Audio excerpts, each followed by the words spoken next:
ajaran-ajaran yang dibawa oleh Nabiullah Muhammad SAW, dan keteladanan beliau sudah nampak jelas, banyak sekali referensinya ketika pada zaman beliau hidup, bagaimana seorang Nabi Muhammad kemudian melaksanakan amanah yang berupa siddiq, tabligh, fatonah. Masya Allah. Ya kan? Ya, oke. Saya sahabat dulu. Tapi Bang ini kan, Bang. Assalamualaikum Bang Suma. Waalaikumsalam warahmatullahi wabarakatuh. Lanjut dulu bentar, lanjut. Saya nyimak dulu ya. Siap. Akun saya tadi itu di Al-Isra 78 ini kan itu Bang katanya Bang memerintahkan agar Rasulullah mendirikan sholat sesudah matahari tergelincir. Ini sudah dijabarkan dari tadi. Sekarang kamu jabarkan juga dong. Masa kamu malu-malu? Jangan malu-malu lah. Perkenalkan juga. Ini loh perintahnya Yesus. Saya disuruh joget, saya disuruh nyanyi gitu loh. Hari Minggu gitu. Iya, biar adil. Biar adil. Kalau tidak ada katakan tidak ada. Ya. Kalau ada sampaikan gitu loh. Ya. Kasih cuman kudus dulu lah. Oh satu. iya, tak lupa lagi. Kasih lagi satu. Oh satu. Iya. Ini kenapanya ya? Lanjut. Bang Newton, lanjut, ditanggapi Bang Newton. Atau ada lagi yang mau ditanyakan? Janganlah, masa bertanya terus. Sesudah matahari tergelincir, berarti bukan 5 kali dalam satu hari.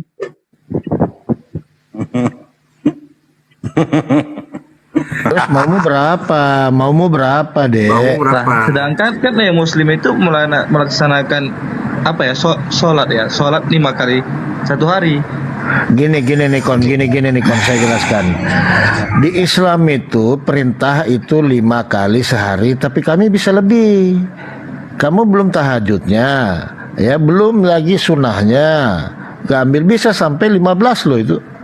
Kalau kita mau ikuti semua, bukan 5 kali aja. Duhanya belum, kalau mau diambil semua. Repot kali. Ya begitulah. Kalau kita mengikuti perintah, memang repot. Kalau kamu kan enggak, nyanyi pulang, selesai gitu. Kalau Islam enggak, masuk surga. Enggak kerja, tapi masuk surga. Enggak kerja dapat gaji. Ya itulah kalian. Kalau di Islam tidak begitu. Sekarang begini, supaya ada komparasinya, ada bandingannya. Coba Anda jabarkan juga ibadah di hari Minggu. Apakah ada perintah Yesus atau tidak? Jangan-jangan perintah manusia lagi. Ya, lanjut. Ada tidak? Nggak ada. Nggak ada dilakukan. Nggak ada. Sayang, jangan lakukannya. Jangan. Berarti perintah manusia. Nggak ada.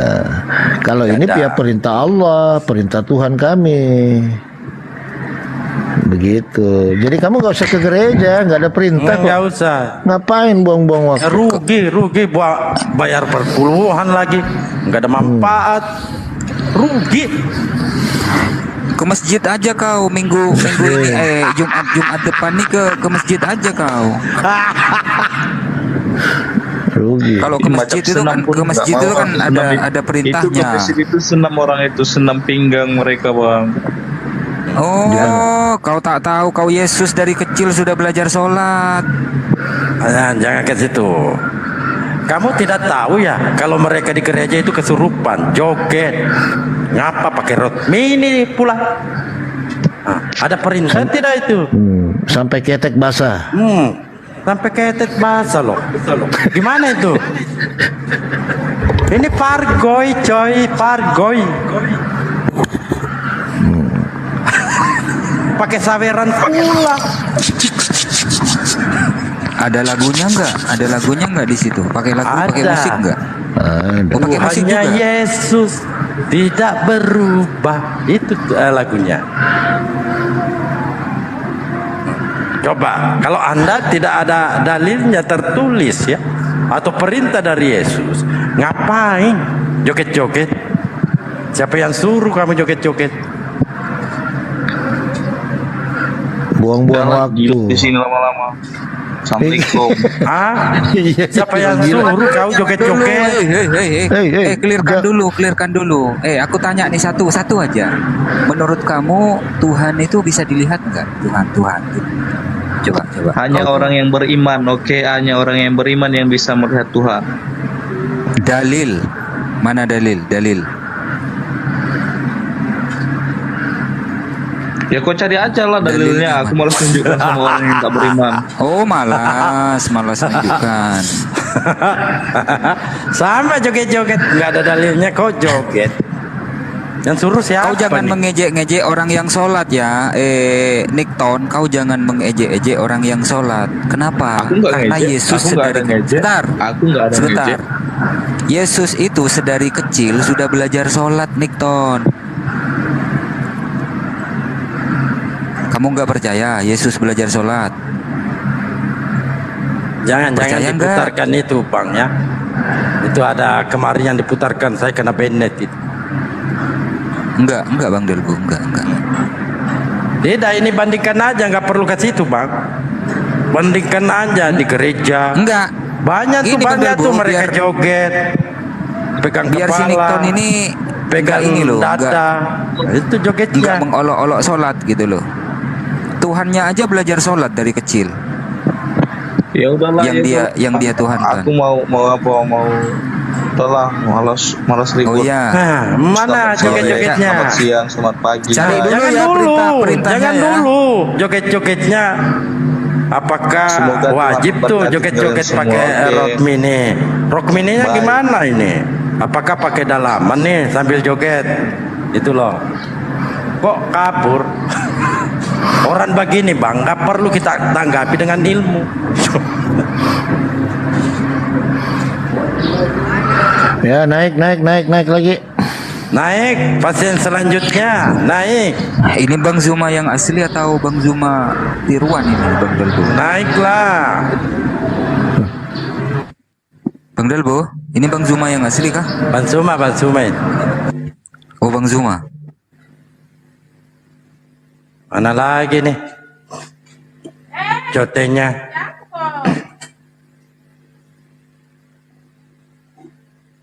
Ya, silakan naik. Oh, kagak lah. Saya tidak kasih ciuman kudus.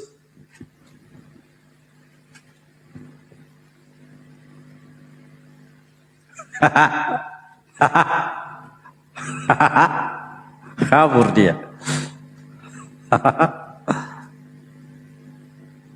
Makanya kalau mau naik di sini bawa malu lah. Kalau kamu bertanya, kalau saya nggak jawab ya, paling joget-joget saya. Tak kasih ciuman kudus. Mana? Ini dia. Coba. Mana?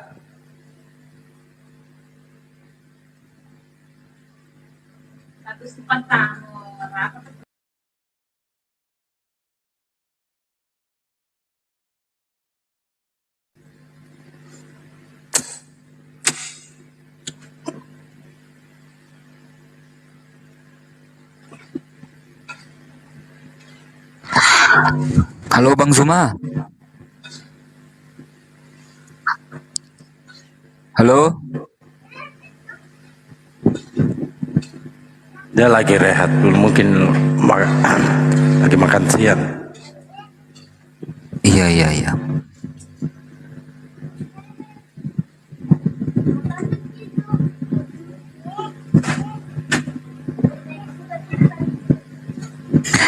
Karatan di bawah ini John Peter, Oten Karatan. Oh, biarkan dia jadi penghuni di bawah. Itu yang tadi dinaikin itu yang siapa itu? Yang cewek tuh, Iya. yang cewek tuh.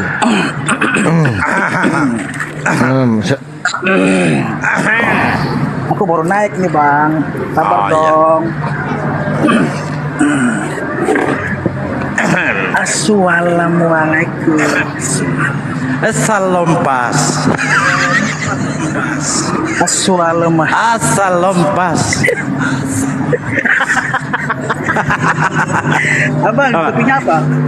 Salome, Mengapa harus Salome, memilih Islam? Salome. Ya. Topiknya Salome.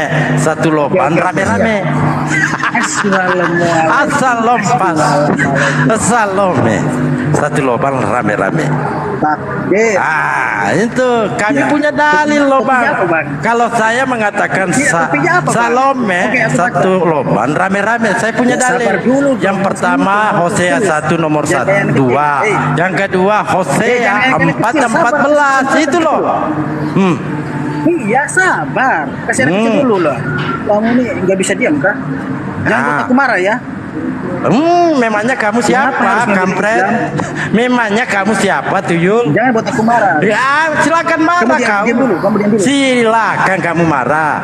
Memangnya kamu siapa, Tuyul? jangan aku marah. Sabar, aku Hei, masih baca silakan ini. marah kau. Kasih ciuman kudus lah. Kasih ini ciuman dia. kudus dulu. Aku masih baca ini. Bang ada urusan, mau marah, mau apa pakai. Memangnya saya takut sama kau. Aku masih baca ini kakek tua. Mengapa harus memilih Islam? Sesungguhnya agama di sisi Allah ialah Islam. Tidaklah berselisih orang yang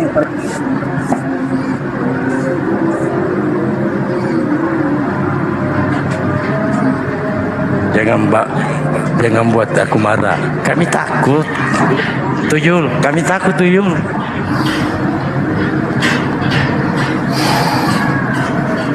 Assalamualaikum warahmatullahi wabarakatuh. Waalaikumsalam warahmatullahi wabarakatuh. Waalaikumsalam warahmatullahi wabarakatuh. Nah, ini aku percaya ini Kanda Zuma kalau yang ini. Iya. Tadi lagi ini, Dinda ada kerjaan sedikit. Ada yang mau diterapi? Ini, Ya, Bang. Dedi. Oh Oh iya. diam. Ya, silakan salam kenal saudara Ded. Iya, disampaikan Dedi Pung keluhannya apa, gejala utamanya apa gitu. Ya, gejala awal dulu. Moodnya dia nggak tahu itu ke mood, ke mute dia.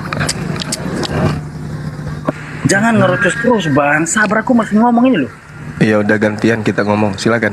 Jangan buat aku marah ya. Iya. Oke, lanjut. Aku Mar- ingin tanyakan, abang, Iya. kalau orang yang bersunat itu dipotong ya benar? Dipotong ya? Digunting, bukan dipotong, digunting. Digunting secara langsung gitu? Iya. Dagingnya? Oke. Bukan aku tanya. dagingnya, kulitnya. Kulitnya? Oke, Iya. siap. Kulitnya ya. Iya. Aku ingin menanyakan, Iya. ada nggak dalil di situ yang menyatakan ya, Rasul apa Nabi Muhammad, Rasul apa Nabi ya? Nabi dan Rasul. Oke. Iya. Rasul Muhammad disunat. Karena abang tadi menyatakan bahwa disunat Iya. berarti digunting ya. Oke. Betul. Nah, silakan mana dalilnya? Disunat berarti digunting ya, secara langsung ya. Iya. Nah, berarti itu orang yang namanya disuntik digunting. Berarti itu kan dagingnya kan digunting ya. Berarti terlepas itu ya, terpisah dari itunya ya. Nah, siapa yang menggunting? Menyunat Nabi Oke. Muhammad. Siapa? Ada dalilnya? Oke, baik. Oke, siap. Jadi Rasulullah Muhammad sallallahu alaihi wasallam itu kemudian adalah keturunan Nabi Ismail. Keturunan Nabi Ismail dalam hal ini adalah Bani Khedar, keturunannya itu semuanya memegang perjanjian dengan Tuhan yang datang kepada Ibrahim alaihissalam. Oke, sabar bang. Anda yang harus sabar. Sabar bang. Anda yang harus. Aku mau menanyakan ini bang. Anda yang harus sabar, bukan saya. Tidak, supaya aku tuh bisa memahami gitu. Anda kan yang Siapa Tuhan bertanya. bagi abang? Tuhan bagi saya Tuhannya Yesus. Tuhan yang mengutus Yesus, yang membangkitkan Yesus dari kematian. Itulah Tuhan yang saya sembah. Mau lihat datanya? Mau lihat? Kita lihat di dalam 1 Korintus 6 nomor 14. Di dalam 1 Korintus Kalau Anda lihat di kitab saudara, di situ ada hakikat yang membangkitkan Tuhan Anda. Coba kita lihat di dalam 1 Korintus 6 nomor 14. Allah membangkitkan Tuhan dan akan membangkitkan kita juga oleh kuasanya. Jadi Allah membangkitkan Tuhan Yesus. Paham ya? Nah, Tuhan yang kami sembah adalah Allah. Baca 1 Korintus 6 nomor 14. Allah membangkitkan Yesus. Nah, yang membangkitkan Yesus inilah yang kami sembah. Oke? Kembali ke pertanyaan saudara yang awal. Mana dalilnya baginda Rasulullah Muhammad sallallahu alaihi wasallam itu kemudian sunnat? Di dalam Al-Qur'anul Karim diterangkan bismillahirrahmanirrahim, "Tsumma auhayna ilaika anittabi' millata Ibrahim hanifan." Kami perintahkan kepadamu wahai Nabi Muhammad, ikutilah ajaran Nabi Ibrahim. Salah satu ajaran Nabi Ibrahim adalah bersunat. Manusia pertama yang sunat setelah Abraham adalah Nabi Ismail alaihissalam. Nabi Ismail alaihissalam Anda baca di dalam Kejadian 17, beliau manusia pertama setelah Abraham yang bersunat. Pahami itu ya. Jadi tidak ada sejazirah Arab ketika mereka kemudian memeluk Islam disunat dulu, enggak. Atau setelah syahadat mereka sunat, enggak. Kenapa demikian? Karena sejatinya keturunan Abraham baik dari Ishak maupun dari Nabi Ismail secara turun-temurun mereka semuanya adalah orang-orang yang bersunat. Itu paham ya? Sehingga Rasulullah Muhammad SAW mengakui dengan mulutnya sendiri, salah satu kemuliaan yang diberikan oleh Allah kepadaku adalah aku lahir dalam keadaan bersunat.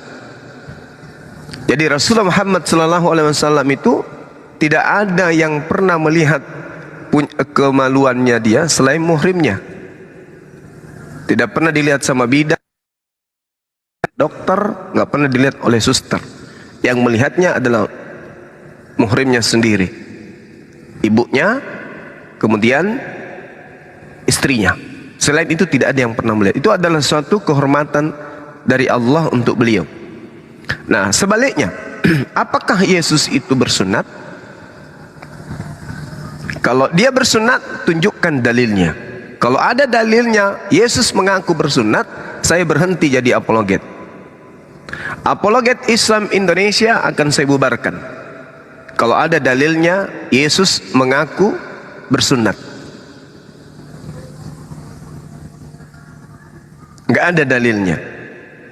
Yesus mengaku bersunat. Mana pengakuannya Musa dia bersunat? Mana pengakuannya Daud bersunat? Mana pengakuannya Salomo bersunat? Dalilnya tidak akan Anda pernah temukan kecuali gereja membuat dalil baru. Tidak ada dalilnya. Apakah itu berarti mereka tidak bersunat karena tidak ada dalilnya? Tentu tidak. Kenapa bisa? Karena mereka adalah keturunan Nabi Abraham alaihissalam. Paham ya? Jadi Nabi Muhammad mengaku bersunat dari sejak dalam kandungan ibunya. Jadi dia lahir dalam keadaan sudah tidak memiliki kulub. Dan itu bukan sesuatu yang aneh. Kenapa? Tuhan bisa menciptakan dalam keadaan apapun.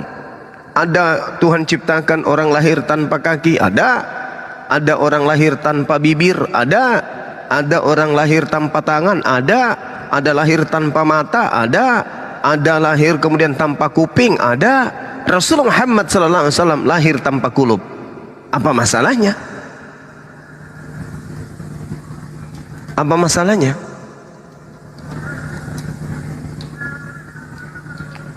Nggak ada masalah kan? Sedangkan kalau kita melihat pengakuan Yesus tidak ada.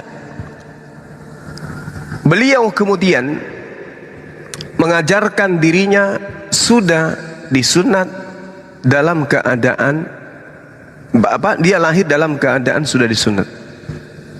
Itu jelas diriwayatkan beberapa sahabat. Jadi kalau kita berbicara mengenai sunat, Yesus tidak sunat karena Yesus tidak pernah mengaku sunat.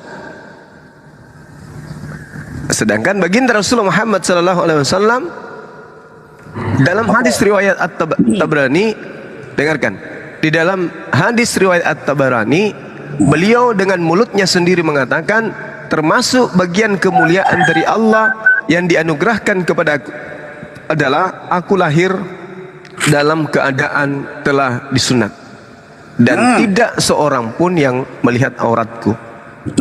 Terus? Nah, sekarang kita bandingkan dengan Yesus. Coba kita bandingkan. Nah, tunggu sabar.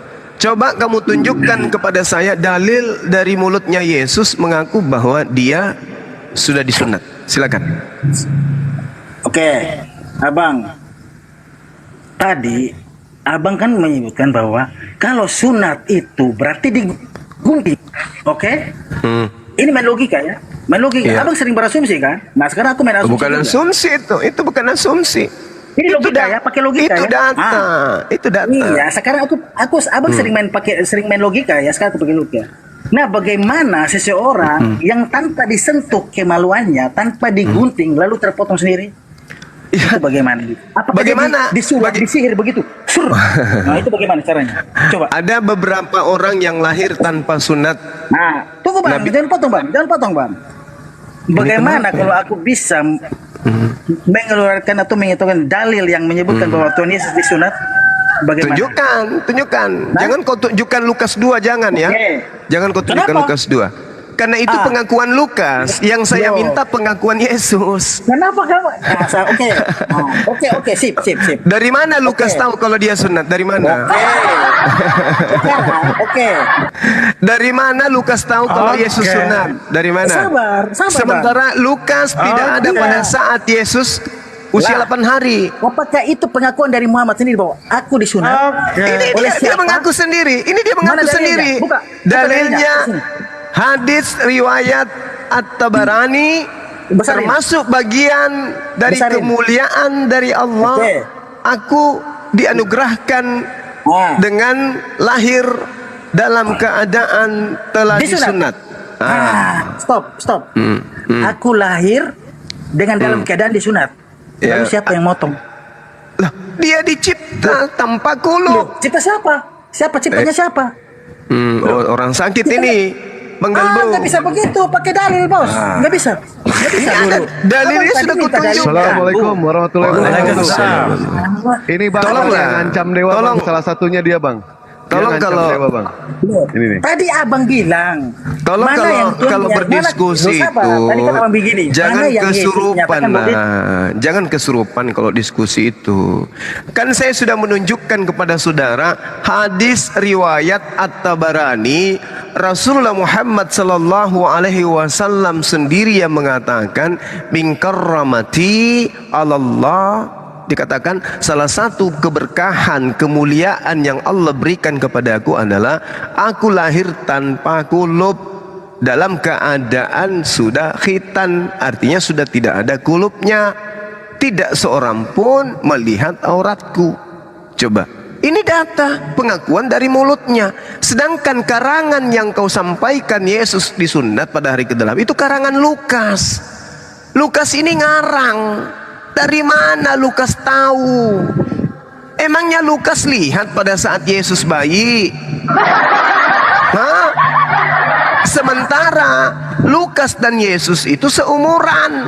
Boleh jadi dia lebih muda daripada Yesus. Masakan Lukas yang belum lahir bisa mengetahui bahwa Yesus sunat hari ke-8? Gimana ceritanya kabar bohong kayak begitu? Lukas menulis dan Yesus disunat pada hari ke-8. Yesus, kau kesini. Lukas, kau kesini biar ku tampar mulutmu pakai sendal. Dari mana kau ngarang-ngarang kau katakan Yesus sunat hari ke-8? Siapa yang tanya samamu? Apa kata Lukas? Jawaban Lukas, saya lihat dari rumah saya bos. Pakai apa? Alat mikroskop.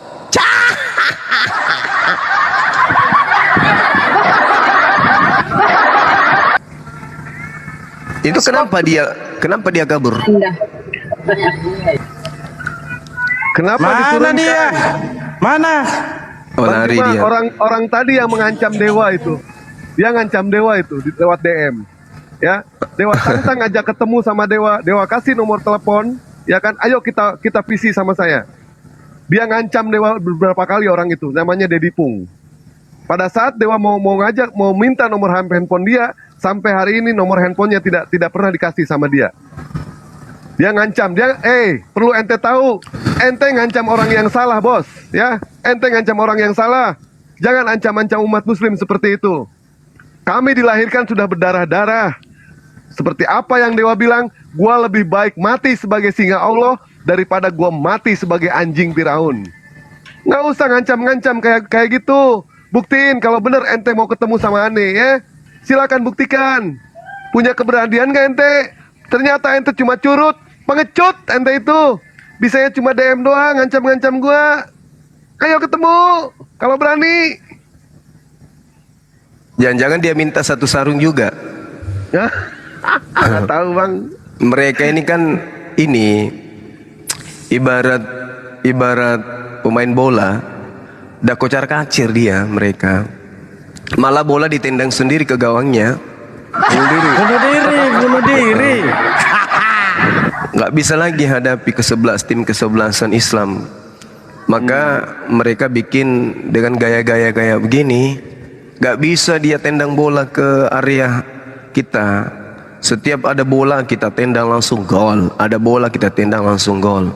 Bahkan wasit juga ikut main. Jadi dia 13 dia, bukan lagi ke-11 tapi dia ke-13an. Penonton juga ikut, tapi sama-sama aja. Bolanya selalu mengarah ke gawangnya. Jadi satu-satunya cara ya kayak gini, ancam-ngancam. Kita ada di TikTok, ngajaknya ke StreamYard. Ketika ada kita di StreamYard, ngajaknya ke Zoom. Kita lari ke Zoom, ngajaknya ke TikTok. Nanti tuh ngajaknya entah kemana-mana. Mereka sudah kacau balau, nggak bisa lagi bertahan. Pendeta yang datang, pendeta yang kita hantam. Jemaat biasa datang, jemaat biasa kita sliding. Pengajar sekolah minggu yang datang, sekolah minggu yang kita blender. Pastor yang datang, kita buat mereka jadi bubur. Nggak ada lagi, nggak bisa. Maka satu-satunya cara dengan cara kayak begitu. Mereka ingin mendirikan satu organisasi besar kayak API, tapi susah. Karena Al-Quran sudah menggariskan bahwa di dalam hati mereka ada kebencian dan permusuhan. Di dalam hati mereka sampai kiamat. Mereka nggak bisa menyatu. Kalau kita dari mazhab apapun, Muhammadiyah, dari NU, mau dari Salaf, Jamaah Tabligh, semuanya bisa satu komando. Di Laskar API satu komando kita. Mereka iri, takut, menakutkan. Kenapa? Umat Islam ketika dia bersatu, ya, baja pun mereka makan. Itu umat Islam. Satu-satunya kekuatan yang ditakutkan oleh asing di Indonesia ini adalah persatuan umat Islam. Dan ini API sedang mewujudkan persatuan itu. Hampir semua provinsi sekarang bergejolak untuk bergabung masuk API. Dan mereka ingin membuat satu persatuan perkumpulan-perkumpulan di setiap provinsi bahkan kabupaten. Ini adalah hal yang sangat menakutkan bagi mereka. Ketika umat Islam itu bersatu, sekali lagi saya katakan, baja pun bisa meleleh menjadi cendol. Kalau umat Islam sudah bersatu, besi pun bisa menjadi es buah. Kalau umat Islam sudah bersatu, teng-teng pun bisa menjadi kerupuk. Makanya yang paling ditakutkan itu. Mereka sekarang lagi depresi. Melihat gerakan API sangat terstruktur dan masif di seluruh provinsi. Ini belum apa-apa loh. Belum apa-apa. Belum apa-apa. Mereka sudah ketar-ketir. Mereka kepanasan. Yang kemarin-kemarin aja mereka belum bisa menyelesaikan. Apalagi umat Islam se-Indonesia sudah membentuk wadah persatuan di bawah gaungan apologet Islam Indonesia. Mereka sudah mulai mencret tepung. Satu-satu mereka sudah mulai pingsan sendiri. Nah ini yang menakutkan. Momok yang paling mereka takutkan ketika umat Islam itu sudah mulai bersatu, NU bersatu, Muhammadiyah bersatu, Salafi bersatu, Jamaah Tabligh bersatu, Al-Wahdah bersatu dalam satu gerakan yang iramanya sama, not ketukannya itu bunyinya sama, yaitu Apologet Islam Indonesia. Mereka mulai sudah menghitung, waduh bahaya ini, bahaya. Wong majikan kita ratusan tahun dengan bombardir saja mereka bisa lunakkan, mereka bisa telan habis, apalagi kita yang hanya bermodal mulut. Bahaya ini, bahaya. Mereka lagi oleng. Akbar. Mereka lagi oleng ini sekarang. Dengan adanya gerakan yang dibentuk para apologet, dengan adanya Apologet Islam Indonesia, dan ini nyata. Ini nyata. Apologet Indonesia baru berusia 2 bulan kurang lebih, tapi mereka sudah mulai ketar-ketir. Nah, ditambah lagi umat Islam dalam hal ini apologet itu didukung oleh kekuatan-kekuatan dari luar. Dalam arti kata, ya unsur-unsur yang memegang peranan itu kemudian menjadi pendukung-pendukung daripada persatuan umat Islam. Kalau kita ingin bersatu dalam satu mazhab lain kemudian tidak bisa menyatu. Dalam arti kata mereka tidak bisa meninggalkan mazhab mereka untuk masuk ke mazhab yang lain. Tapi ketika kemudian kita buatkan kendaraan berupa yayasan Apologet Islam Indonesia, maka siapapun mereka, apapun basic keilmuannya, dari mazhab manapun, kemudian mereka menyatu, berbaur, menguat, memberi dukungan terhadap apologet yang ada, khususnya apologet Islam.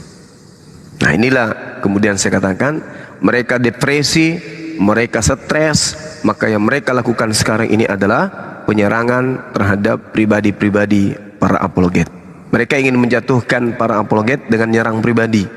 Gak bisa lagi kemudian mereka berbuat apa-apa. Ingin berdiskusi kalah, tema Tuhan kalah, tema kitab kalah, tema agama kalah, tema akhlak kalah, tema apapun kalah, gak bisa menang. Apalagi ya satu-satunya cara hanya teriak-teriak.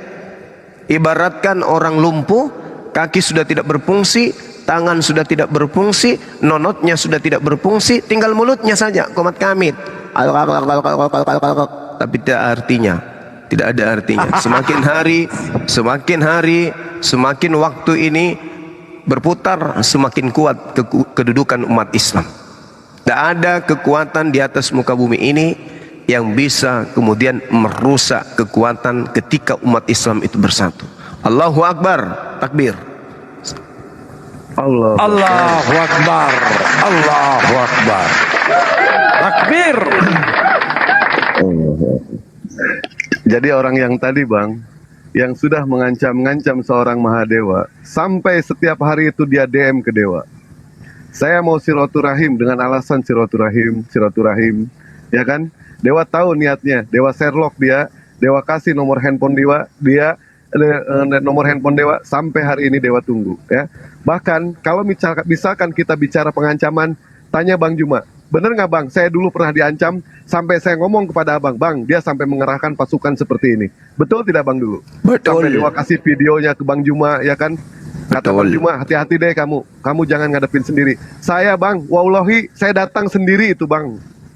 Janjian, dia mengatakan janjian jam 9, saya tunggu dari jam 9 sampai jam 100 lewat 270, orangnya nggak datang-datang Bang. Sampai jam 100, sampai jam 200 saya tunggu itu.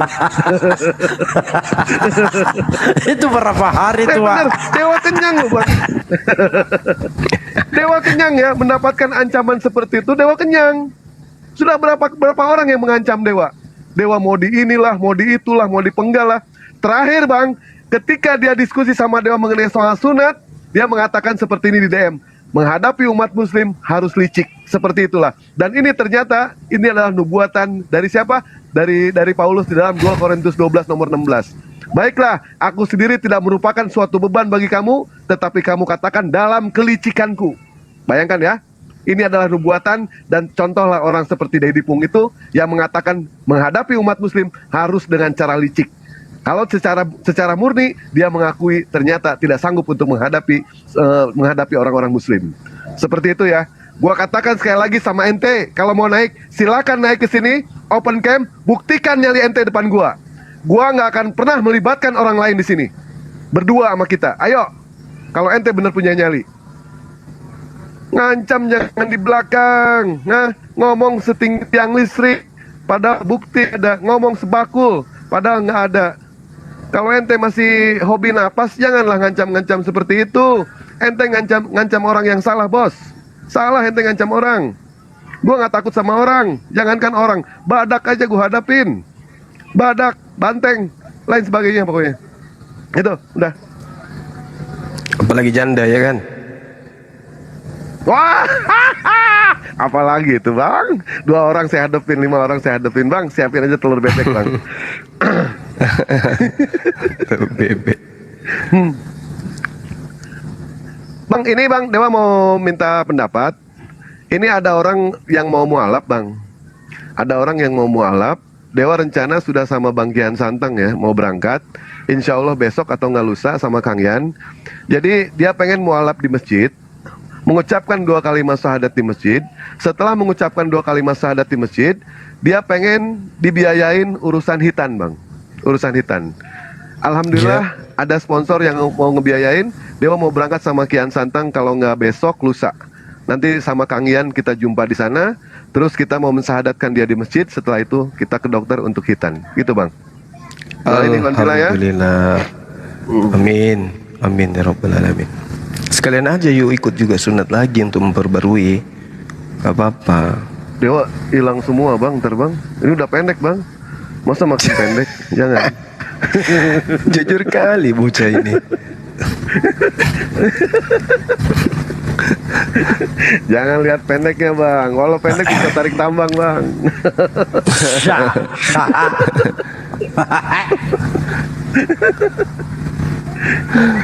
Allahu Akbar. Bang Dewa izin kalau bisa Bang Dewa izin kalau bisa nanti sunatnya di live aja ya. Boleh saya dilihatin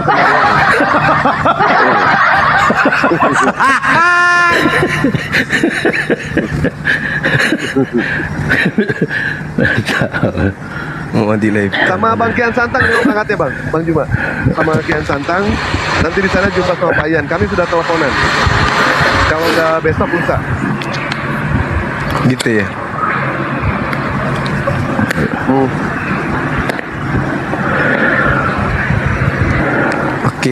Oke teman-teman, silakan dilanjutkan dulu. Saya salat asar dulu ya. Assalamualaikum warahmatullahi wabarakatuh. Waalaikumsalam. Waalaikumsalam. Ya, stay aja di sini Gurunda.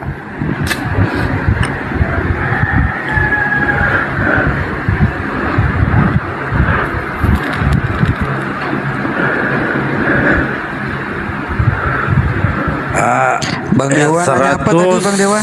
1.600 viewer ini mungkin bisa follow akun baru mungkin ini Bunda Blokir Permanen ya. Silakan di follow karena beliau selalu buka komal juga. Kembali saya himbau ya teman-teman yang ini, 1.600 silakan ini silakan follow diri di API ya. Linknya itu apologetislamIndonesia.org ya, itu ya teman-teman. Silakan dicari tadi itu kalau nggak ini ya. Oh sekalian Dewa mau ngasih tahu ini Bunda Rama. Akun apologet tadi ini punya API yang tadi naik oleh Paduka ya. Ini ada yang sering buka komal atas nama Amanah Karya. Aduh. Lanjut. Ada yang buka komal atas nama Amanah Karya, Karya Bangunan, Abdul Rohim, 100% Kristen. Ya, perlu Ikhwan Pilah ketahui di sini, katanya dia mendaftar menjadi API. Ini hati-hati, dia serigala ini, mau menyusup ke dalam. Dia sering buka komal atas nama Amanah Karya ya, Amanah Karya, Karya Bangunan, Abdul Rohim. Dewa jamin 100% dia itu oten. Oten dia itu, cara dia halus. Apa halusnya itu? Ketika umat muslim berdiskusi dengan umat muslim, dia berusaha untuk mengadu domba.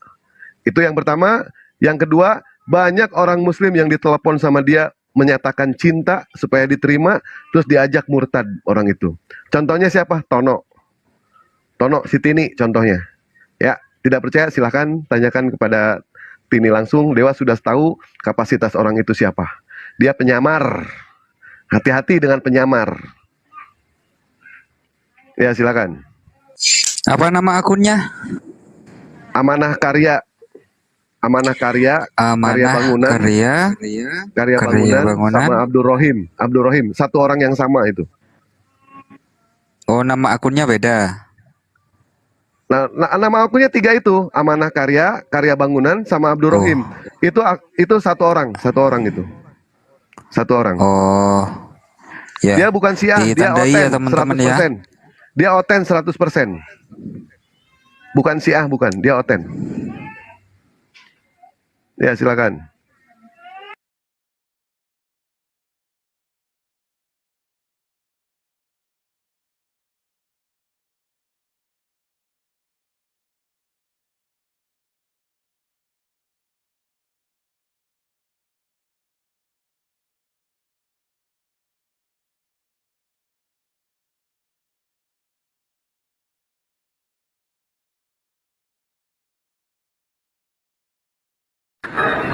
Ya, oke. Teman-teman Kristen yang mau berdiskusi silahkan naik.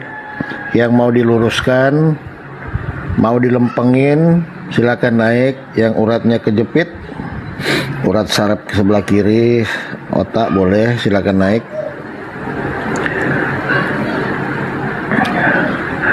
Dedi Pratama silahkan naik.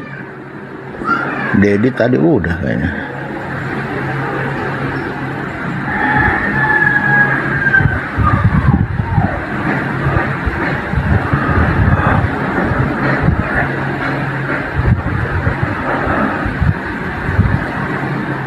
Jadi memang ya, sekarang ini si Oten-Oten ini sangat menyamar-nyamar ya, bahkan sampai bawa-bawa ras ya, bawa ras terus di belakangnya ditambah. Jadi kalau bisa janganlah kita ini NKRI, nggak usah lah bawa-bawa ras.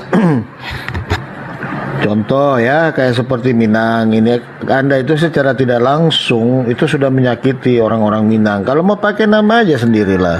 Seumpamanya siapa? Robertus, Titanus, segala macam, Kristen, nggak apa-apa. Janganlah pakai nama-nama daerah, ya.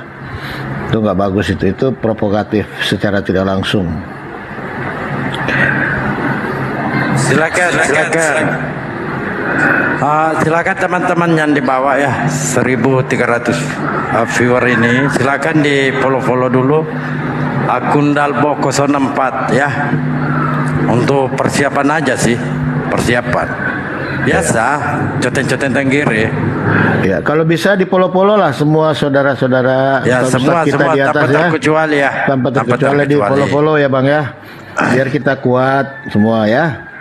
Bersatu kita teguh, bercerai kawin lagi ya. Itu kata Bang Dewa tadi sih. Bang Palopo jangan singgung-singgung itu kalau ada Bang Dewa. Silakan teman-temannya di follow Dalbo 04 ya. Karena ini siapa tahu ya, ya biasalah coten-coten tenggiri. Terima kasih, thank you follow-nya. Nanti kena ini, kena ini nggak bisa live lagi ya. Betul. Oke, makasih di follow ya yang 1.300. Oten juga yang mau belajar bolehlah di follow ya.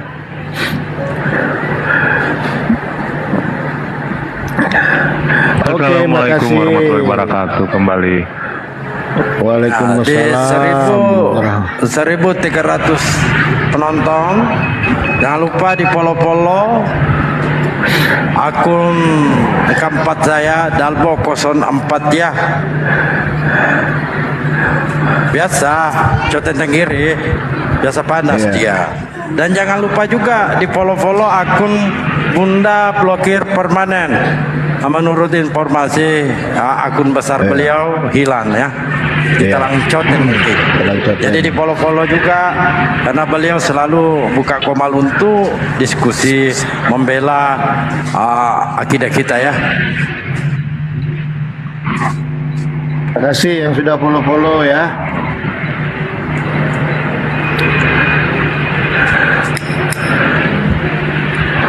Saya bukan Oten, Mbak Karine Lati ya. Silakan Mbak naik, Mbak Karine Lati. Susah betul namanya. Mbak Karin lah ya. Naik Mbak Karin. Duduk di sebelah kanan Bapak. Apa sudah ini? Izin dulu Pak Plopo ya. Saya mau turunkan akun saya ini. Ya silakan teman-teman Dalpo 04, jangan lupa di follow ya. Ini 1200 mata memandang, jangan lupa di follow Dalpo 04. Ya, Dalpo 04. Ayo, sedikit lagi, sedikit. Lanjut. Sabar. Ayo, 5.000. 50. Ayo.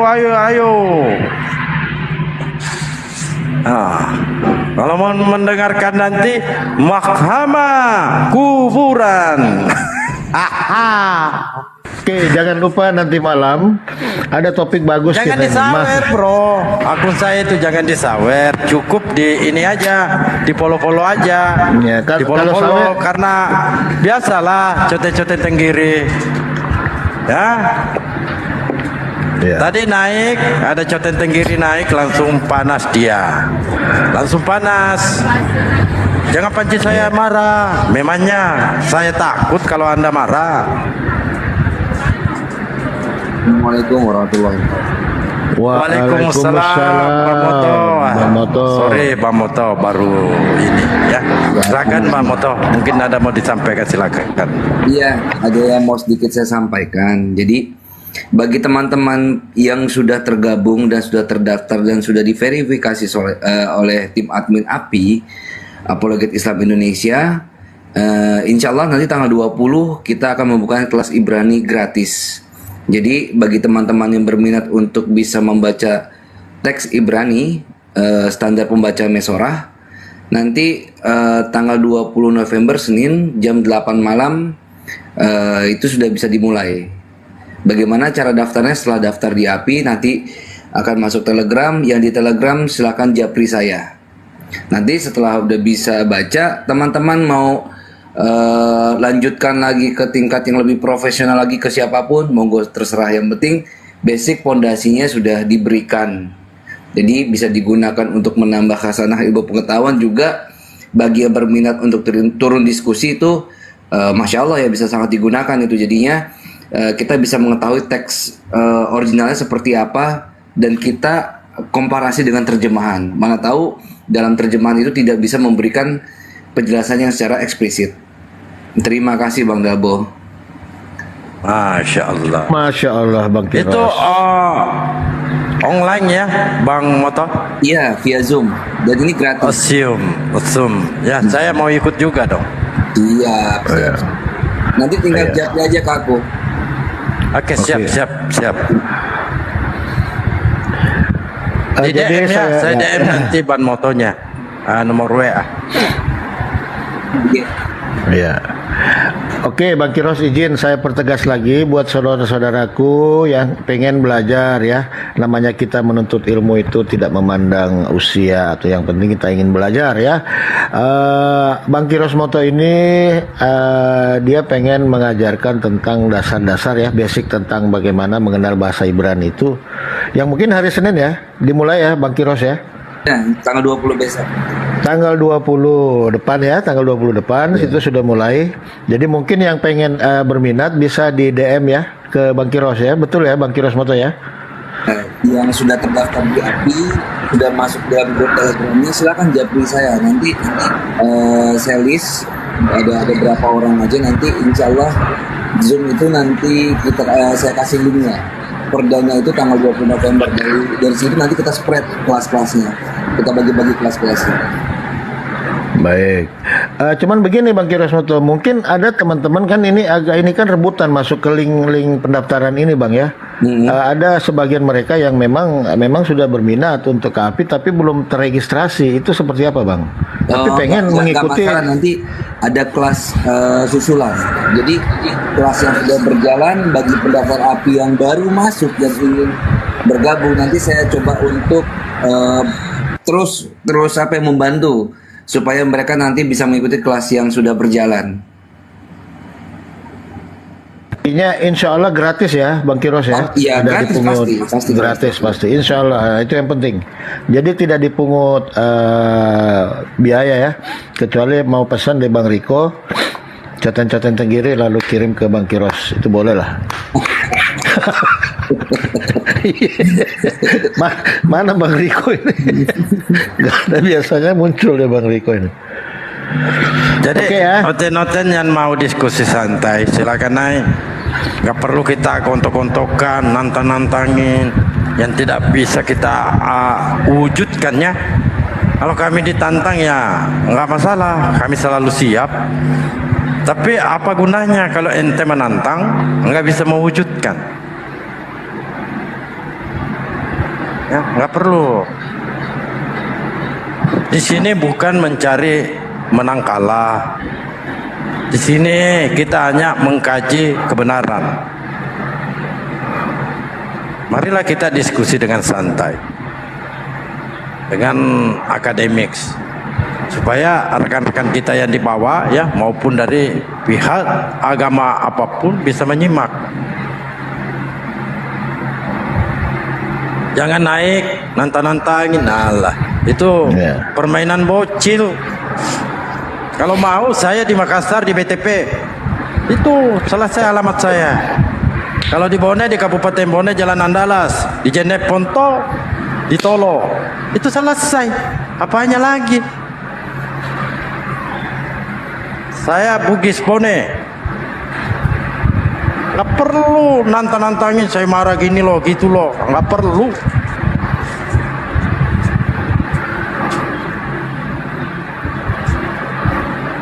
Bikin cendol atau onde-onde mau bikin cendol sama onde-onde.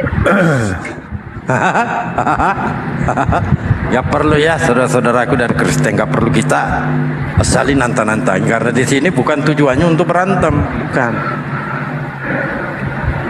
Kalau memang Anda tidak tahan, maka belajarlah. Karena kami umat Islam tidak pernah menghujat ya, sesuai dengan apa yang tertulis itu kami bacakan, tidak pernah kami tambahi bahkan merubah-rubah. Mungkin ada model disampaikan Pak Plopo, silakan. Iya. Selaku Ketua Laskar Congor. Jadi saya juga nanti akan membuka les ya, semacam pelatihan singkat, tapi khusus satu tema aja, membedakan antara utusan dan pengutus. Udah, saya nanti temanya itu aja, mungkin selama 1 tahun itu aja saya bahas. Karena teman-teman Oten ini antara utusan dengan pengutus tidak bisa membedakan. Jadi saya nanti khusus itu selama 1 tahun. Itu berbayar enggak itu? Bang Palo. Khusus John Peter. Iya. Itu rambut sama bibir itu 1 tahun. Itu.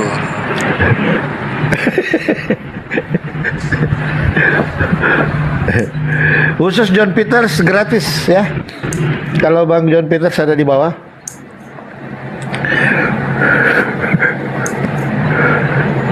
Kan Bang Palopo, kalau John Peter kan sudah kesepakatan kita, dia untuk sementara dilepas dulu kemana dia suka pergi begitu, untuk melihat kondisi dosis yang telah diberikan, apakah bisa kembali normal atau stabil kejiwaannya. Demikian, terima kasih laporan sementara. Jadi obat yang saya kasih itu Bang Tedor seharusnya diminum, ini malah dikasih masuk ke hidung. Jadi susah gitu loh. Padahal saya udah kasih tahu obatnya ini diminum di mulut, malah dikasih masuk di hidung.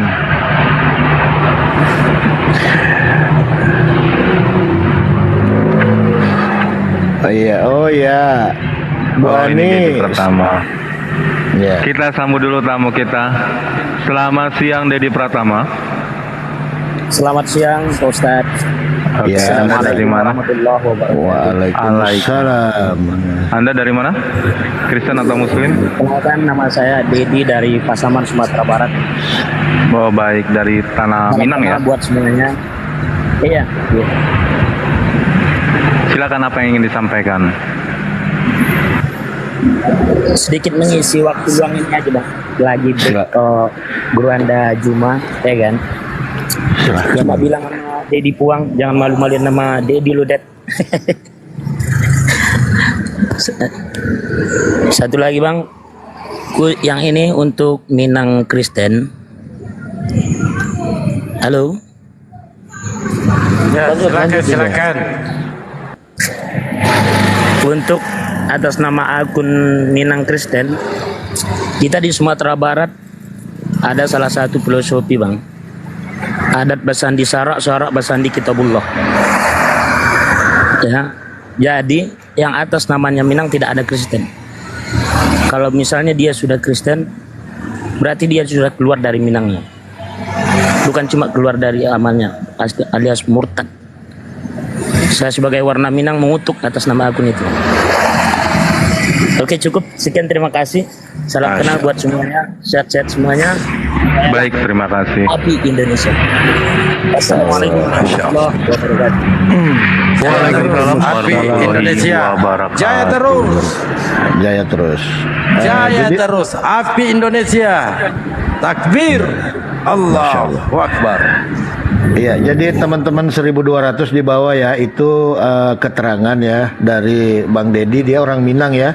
Jadi kalau garis Minang itu memang betul ya, ketika dia sudah murtad dari Islam itu kemanapun ya, memang sudah dilepas sebenarnya dia punya garis keturunan itu. Nah, adapun mungkin yang memang pandai berbahasa Minang, mungkin itu pendatang ya.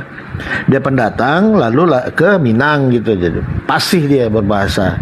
Nah, di sini kan kurang eloknya ketika kita membawa ras dalam menempelkan keimanan itu. Jadi seolah-olah kita memframing bahwa orang Minang itu ya itu kafir itu, maaf ya, orang yang menutup diri.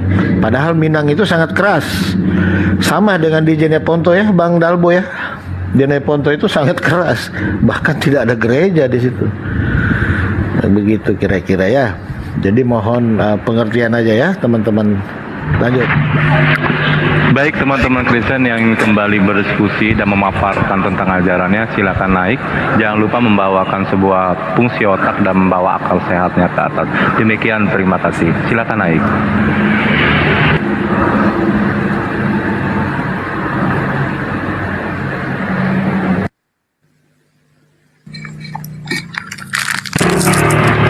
Selamat siang, selamat datang Saudara Jamet, Sumatera ya. Dari Ya, mana? Bang. Dari Muslim atau dari Kristen? Muslim bang. Oh baik, dari Muslim ya. Oke, silakan apa yang ingin dipaparkan atau yang ingin ditambahkan dari pernyataan-pernyataan saudara kita sebelumnya. Silakan. Aku salah pencet tadi. Gak apa-apa bang. Apakah mau kirim salam kepada Guru Ndasuma? Silakan. Mau menyapa Ya, beliau, salam. tapi beliaunya lagi sholat ya. Ya, untuk semua lah salam. Semoga sehat selalu. Amin. Amin. Ya, Bang. Assalamualaikum. Pak Jamet di mana ini? Di mana? Jangan dulu, kau datang nggak disuruh pulang, bagaimana? Kau di mana ini? Sumatera Utara bang, Mandailing.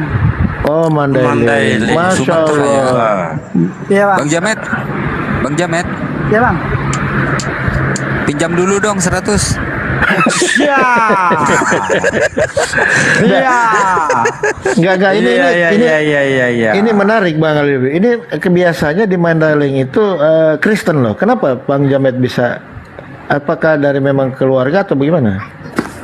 Bang Jamet.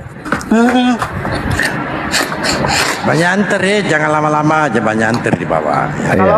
Kalau Mandailing Muslim semua itu bang. Oh, baru tahu saya. Oh, Mandailing Muslim ya? Ya, tapi Oke lah ya. currency-nya paten lah. Masya Allah, ya. Oke lah Bang ya, semoga Oke, tetap bisa bertahan ya dalam segi apapun. Makasih ya Bang Jamet. Yuk, assalamualaikum. Waalaikumsalam. Waalaikumsalam warahmatullahi wabarakatuh. Lanjut. Memang ada yang kita naikkan satu-satu. Ini Pak Dokter ini. Selamat siang, selamat datang di kamar kami, Pak Yudi Herlambang, dari Muslim atau dari Kristen kah? Assalamualaikum saudara-saudaraku semua. Waalaikumsalam warahmatullahi wabarakatuh. Pak Dokter. Terima kasih abang-abang. Dari sejak jam berapa tadi saya disuguhkan dengan hiburan yang membuat saya senyum-senyum sendiri. Jadi salam kenal dari saya. Saya cuma sedikit aja abang-abang. Silakan Bang. Iya, mengenai terhitannya Rasulullah ketika beliau lahir. Ya kan begitu. Nah, jadi secara medis itu pertumbuhan atau tidak tumbuhnya suatu organ itu digolongkan kepada 3 itu Bang. Yang pertama namanya agenesis. Agenesis itu memang dari awal tidak tumbuh. Contohnya misalnya kita tidak punya rahim. Yang laki-laki tidak punya rahim. Yang wanita tidak punya testis. Itu memang dari awal memang tidak tumbuh dia. Kemudian yang kedua namanya atresia. Atresia ini sudah tumbuh, sudah sempat berkembang, lalu menyusut. Ini contohnya pembuluh darah pulmonal. Yang menghubungkan itu arcus pulmonalis namanya. Sorry bahasa Latin lagi nih. Nah itu ada pembuluh darah yang dia sudah tumbuh, berkembang, berfungsi pada janin, memberi oksigen kepada janin tanpa memerlukan fungsi paru. Tetapi sesudah lahir, itu harusnya dia menyusut, atresia. Kalau enggak nanti bayinya kalau nangis dia biru. Itu atresia abang-abang. Yang ketiga, rudimenter. Rudimenter ini contohnya seperti usus buntu kita. Dia ada di situ tapi tidak pernah tumbuh, tidak pernah berkembang. Tapi dia ada barang itu di situ. Nah, dalam hal terhitannya Rasulullah, mungkin saya nggak tahu ya, apakah agenesis tidak tumbuh sama sekali kulupnya, kulup beliau itu, atau atresia udah tumbuh tapi nyusut. Saya nggak tahu. Tidak bisa juga menduga-duga. Tapi yang jelas ketika beliau lahir kulupnya tidak ada. Begitu abang-abang sekalian. Kalau Masya Allah, terima kasih dokter. Masya Allah. Begini Pak Dokter, bidang apa ini? Ada satu pertanyaan dokter. Apakah di dalam Al-Quranul Karim semua sudah lengkap dipaparkan menurut pemahaman Pak Dokter?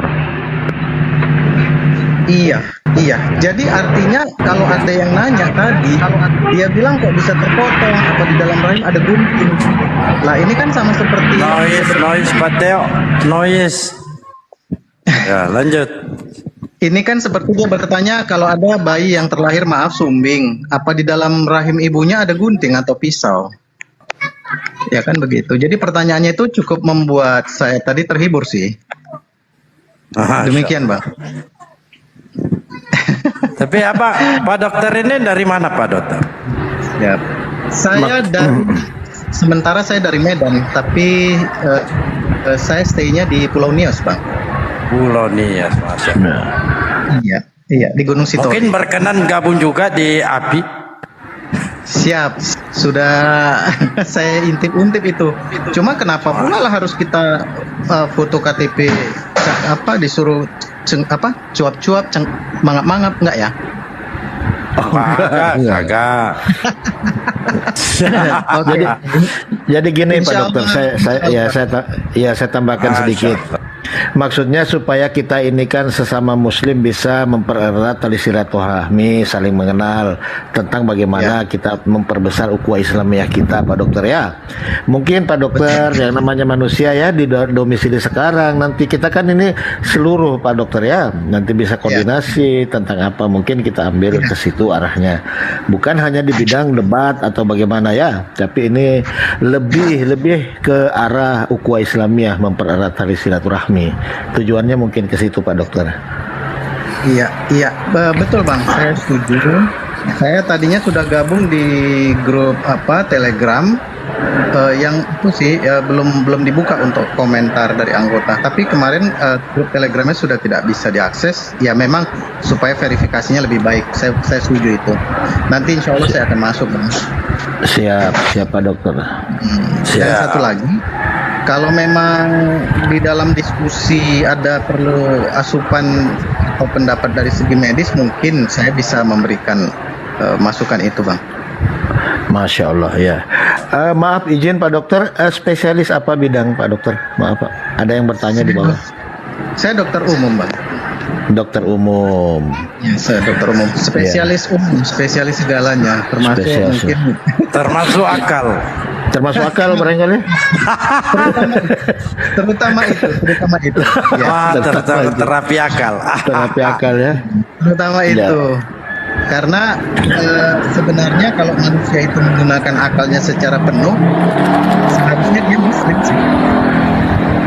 Wah, ini menarik ini. Jadi saya tarik dari narasi Abang, berarti orang yang tidak memakai akalnya itu gimana tuh Pak Dok? Abang jangan ngarah-ngarahkan saya ke sana lah.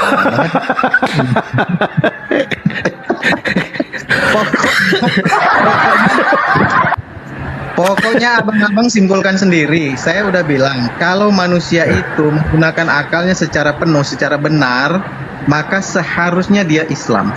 Dia memeluk agama Islam. Oke, berarti saya tarik kesimpulan, berarti orang yang tidak Islam berarti akalnya setengah aja yang dipakai Pak Dokter ya? Ya, kalau ada yang nggak suka cari ini abang ini. Siapa yang ngomong ini? Bukan saya. Saya ini cuma saya memperkuat narasi Pak Dokter loh. Siapa Dokter? Jadi kalau ada yang mau cari, bukan saya, cari Bang Palopo. Saya ini cuma mempertegas apa yang narasi yang dibawakan Pak Dokter loh. Kalau gitu kita sama-sama lah. Dia jangan tarik-tarik orang untuk subhan. Iya. Oke, saya perlu sedikit ini Pak Dokter, bagaimana Abang menanggapi tentang fenomena-fenomena yang ada di komal-komal debat ini sekarang Pak Dokter. Apakah mengedukasi atau bagaimana atau apalah kira-kira menurut Pak Dokter? Silakan Pak Dokter. Sangat mengedukasi saya, sangat. Ada beberapa hal yang memang saya perlu menceritakan. Mungkin saya nggak tahu ya, secara private dulu saya ceritakan. Tapi ini sangat mencerahkan, sangat mengedukasi saya dan membuat saya kembali lagi ke tuntunan Rasulullah. Bukan apa ya? Kemarin saya sempat ya tahulah Bang ya, Pulau Nias kan. Nah, tetapi dengan saya menyimak ini sekitar 2 bulan, alhamdulillah saya jadi tahu nih, oh seperti ini. Jadi banyak yang bisa saya ambil dari sini Bang, sangat banyak. Ini sangat bermanfaat. Terima kasih untuk abang-abang para apologet yang izin Pak Dokter. Siap Bang.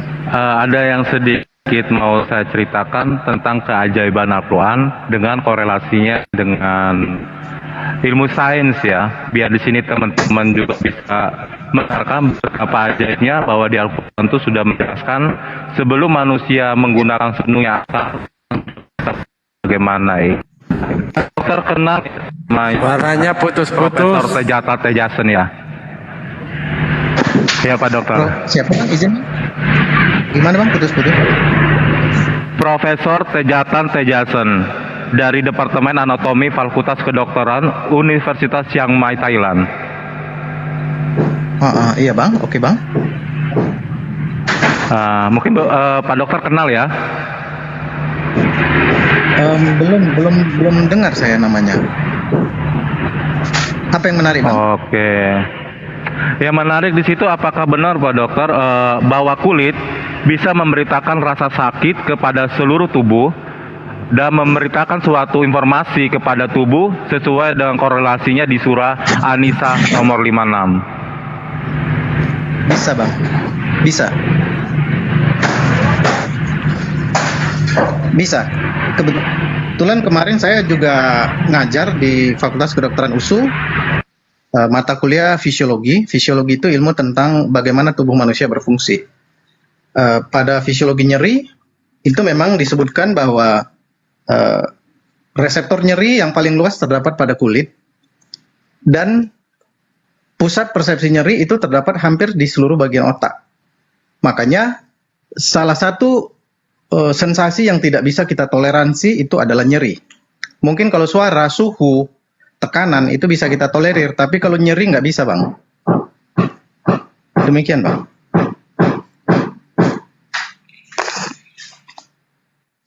Halo? Halo. Oke, baik. Berarti memang terkolerasi banget ya.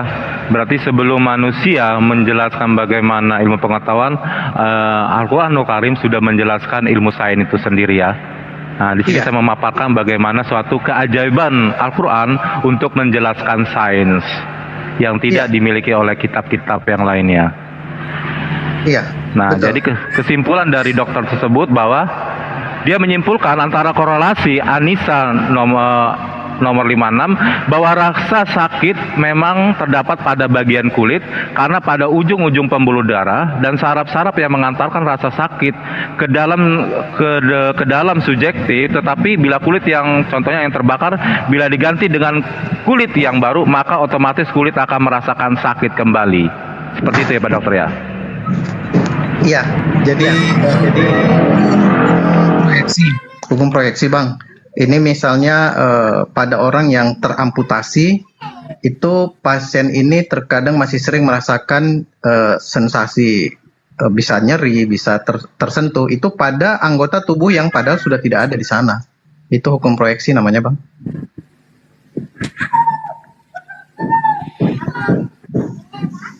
Jadi pusat persepsi nyeri menganggap bahwa di sana masih ada reseptor nyeri itu, Bang, saraf nyeri itu. Kita sapa dulu nih, Bang Andre. Ya. Terima kasih, Dokter. Sore, Bang Andre. Sore abangku, sore semuanya. Oke, langsung tembak langsung nih Bang ya. Aku mau nanya sama Pak Dokter. Tadi Pak Dokter bilang, jika manusia menggunakan akal secara full, maka kemungkinan besar atau bukan mungkin lagi bahwa manusia itu akan menganut Islam semua. Bisa dijelaskan Pak Dokter secara teori kedokteran? Secara logika kedokteran, kalau kita memfokuskan pikiran kita kepada diri kita sendiri saja dulu, maka seharusnya kita tahu bahwa kita ini adalah ciptaan yang paling sempurna, seperti di surat apa itu? Lupa saya. Sesungguhnya kuciptakan manusia dengan sebaik-baik ciptaan. Surah Atin. Nah, untuk memahami kesempurnaan penciptaan manusia ini, Pak, kita perlu banyak diskusi memang, karena sebagai contoh misalnya kecepatan penghantaran saraf di otak itu berapa ya dulu ya? Saya pernah baca itu 4.000 teraflops. 4.000 teraflops berarti 1 teraflops itu 1 triliun gigahertz. 1 triliun gigahertz. Kecepatan penghantaran rangsang pada saraf itu 4.000 teraflops. Jadi itu angkanya berapa itu ya?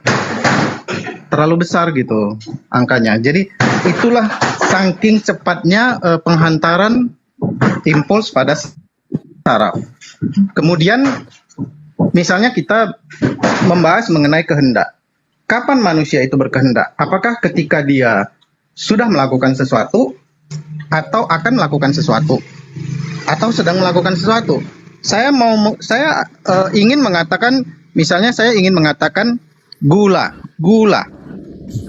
Apakah keinginan saya untuk mengatakan gula itu muncul sebelum atau ketika sedang mengucapkan gula? Abang bisa jawab gak kira-kira? Bang siapa ini? Bang Andre. Bang Andre. Ya, Bang Andre. Ketika abang akan mengatakan nama abang tadi, Andre, itu abang memikirkannya sebelum atau ketika mengatakan Andre, Bang? Iya. Sudah ada sebelumnya. Jangan ganggu. Sehingga secara otomatis saya bisa sebutkan. Dan Oke. memang saya itu. Nah, itu kalau kita mengucapkan satu kata-kata, Bang. Bagaimana ketika kita ngobrol, Bang? Ngobrol kepada seseorang, kita ngobrol apa cepat itu? Coba bayangkan seberapa cepat proses integrasi data di otak kita.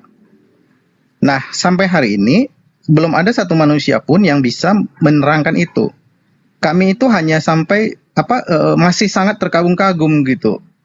Kalau kita membandingkan dengan ciptaan manusia yang berupa prosesor komputer. Gitu, Bang. Jadi banyak sekali, Bang, banyak sekali. Kita cukup membahas diri kita aja dulu sebelum nanti kita membahas planet dan sebagainya. Demikian. Ya, masalahnya begini Pak Dokter. Ada klaim semacam klaim yang Pak Dokter bilang bahwa jika manusia menggunakan akal secara penuh, artinya ukuran penuh ini nggak ada ukurannya lah Pak Dokter, kan gitu. Bahwa manusia bisa menganut Islam semua, kan gitu. Nah, kan gitu. Artinya ada klaim, ada yang kuat, ada data penunjang dan ada fakta hingga manusia hidup saat ini gitu loh. Bagaimana kecerdasan akal itu berperan penting, minimal bisa ditunjukkan dalam kehidupan Islam, kan seperti gitu. Bisa dijelaskan itu? Iya, kalau abang minta data, tentu saya tidak punya data. Itu adalah pendapat pribadi yang saya alami sendiri ketika saya semakin hari semakin belajar tentang medical science, ilmu kedokteran. Nah, jadi itu kalau ada yang misalnya ilmuwan yang cerdas, yang cukup pintar dan dia belum muslim, ya tentu ini kan juga ada kecerdasan yang lain gitu, Bang. Kecerdasan emosional misalnya, kecerdasan spiritual, bukan hanya kecerdasan intelektual saja. Kalau orang itu cukup mengamati bagaimana adanya dia, bagaimana tubuhnya itu bisa bagaimana tubuhnya itu bisa berfungsi, bisa melakukan aktivitas, maka seharusnya dia akan mencari tahu kenapa ya seperti ini gitu. Apakah karena adanya ruh atau adanya nyawa? Nyawa itu letaknya di mana? Ketika sampai kepada filosofi ilmu, maka biasanya seseorang itu pada sampai persimpangan, Bang. Simpang yang ke kanan, dia akan semakin dekat dengan Tuhan. Simpang yang ke kiri, dia akan jadi ateis. Murni dia hanya menuhankan ilmu pengetahuan. Demikian, Bang Andre. Oke Pak Dokter, terima kasih penjelasannya. Walaupun agak butuh lagi ilmu yang banyak untuk memahami penjelasan Pak Dokter, namun bisa kita kita memahami dan mengerti itu. Nah, saya tertarik sama kata penyimpangan tadi itu, artinya kemampuan otak manusia di saat dia cerdas, dia pintar, sampai kepada suatu titik di mana dia harus memilih antara belok ke kiri, belok ke kanan. Artinya di sini maksud Pak Dokter bahwa manusia menggunakan free will-nya apa bagaimana gitu Pak Dokter? Iya, baik Bang Andre. Ini minta izin ya sama abang-abang yang lain karena agak panjang juga rally-nya ternyata. Kita punya free will, Bang. Kita punya free will. Tuhan memberikan kita kecerdasan untuk bisa berpikir, memutuskan mana yang benar, mana yang salah. Kita punya kemampuan itu sebenarnya. Tetapi seringkali kemampuan itu ditutupi oleh dogma, doktrin, mungkin trauma masa lalu ataupun keinginan masa sekarang yang sangat kuat, ambisi misalnya, tertutup oleh itu, Bang. Makanya cobalah kita di sini, bukan hanya Bang Andre, saya, tapi kita semua. Coba pelan-pelan merenung, berpikir secara netral dulu. Secara netral dulu, jangan ada asumsi apapun. Coba kaji sesuatu gitu loh. Apakah ada kebenaran di dalam sesuatu itu? Kalau memang ada, terima itu dengan fair, kan begitu. Kalau tidak ada, berarti kebenaran ada di tempat lain. Demikian Bang Andre. Artinya free will kita perlu dipelihara, ditumbuh kembangkan, dikasih asumsi untuk hal-hal yang baik, mengejar ajaran ilahi yang baik dan benar, sehingga ketika kita menggunakan free will bisa kita menentukan belok ke kiri atau belok ke kanan.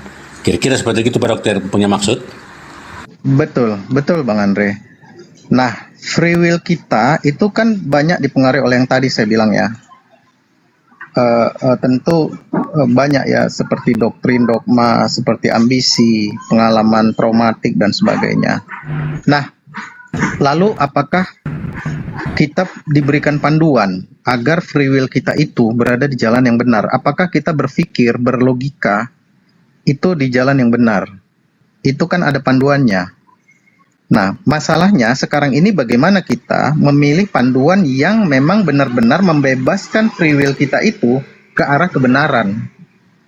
Sekarang kan tinggal ke sana aja nih Bang. Kita memilih mana sih yang memang membebaskan free will kita itu. Jangan lagi dibatasi dengan dogma, dengan doktrin, dengan apa misalnya. Tadi yang saya sebut ambisi misalnya, anggapan dan sebagainya. Nah, ini yang perlu kita cari Bang. Demikian Bang Andre.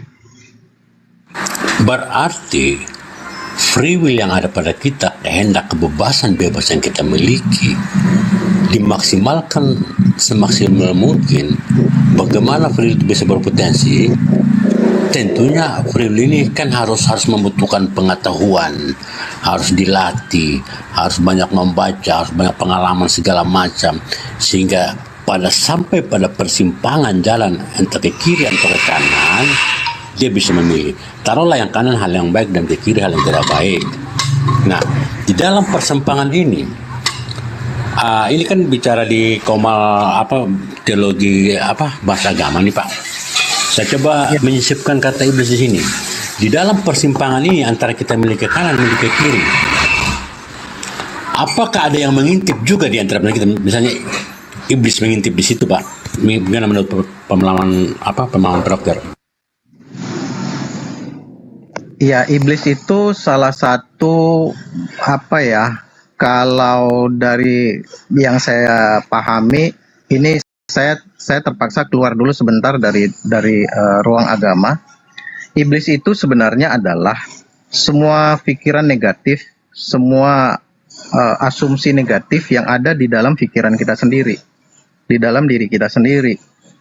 Nah, ini perlu kita antisipasi, kita override dia sehingga pikiran-pikiran itu tidak sampai mempengaruhi kita, membelokkan kita ke arah yang tidak benar.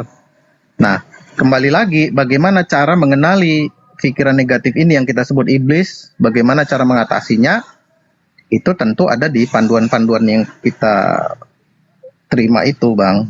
Makanya kembali lagi, betul yang Abang bilang bahwa itu perlu belajar, perlu latihan, dan satu lagi Bang, perlu dibimbing oleh seseorang yang memahami itu.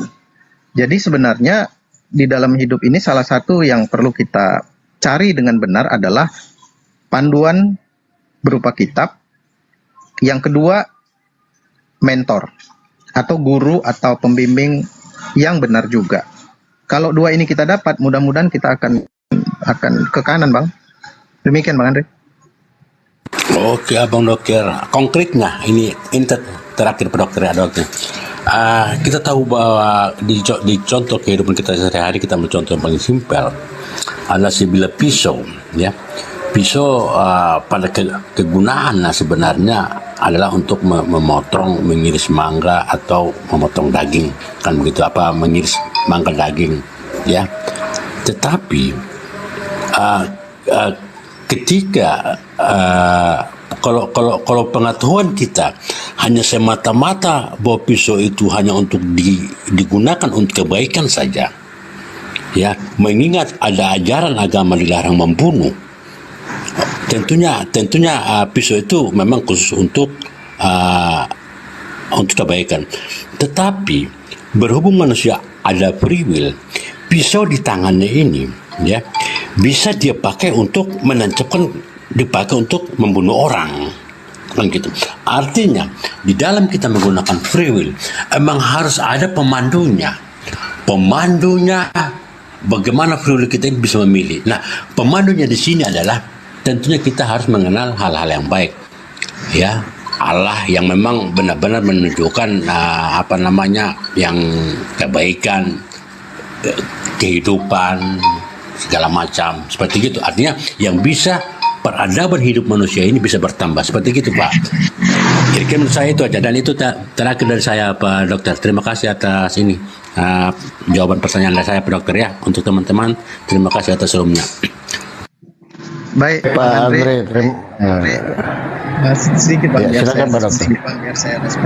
Terima kasih Bang Andre, tepat sekali bahwa perlu ada panduan, kan gitu. Panduan itu petunjuk, ajaran, dan satu lagi mentor sebenarnya.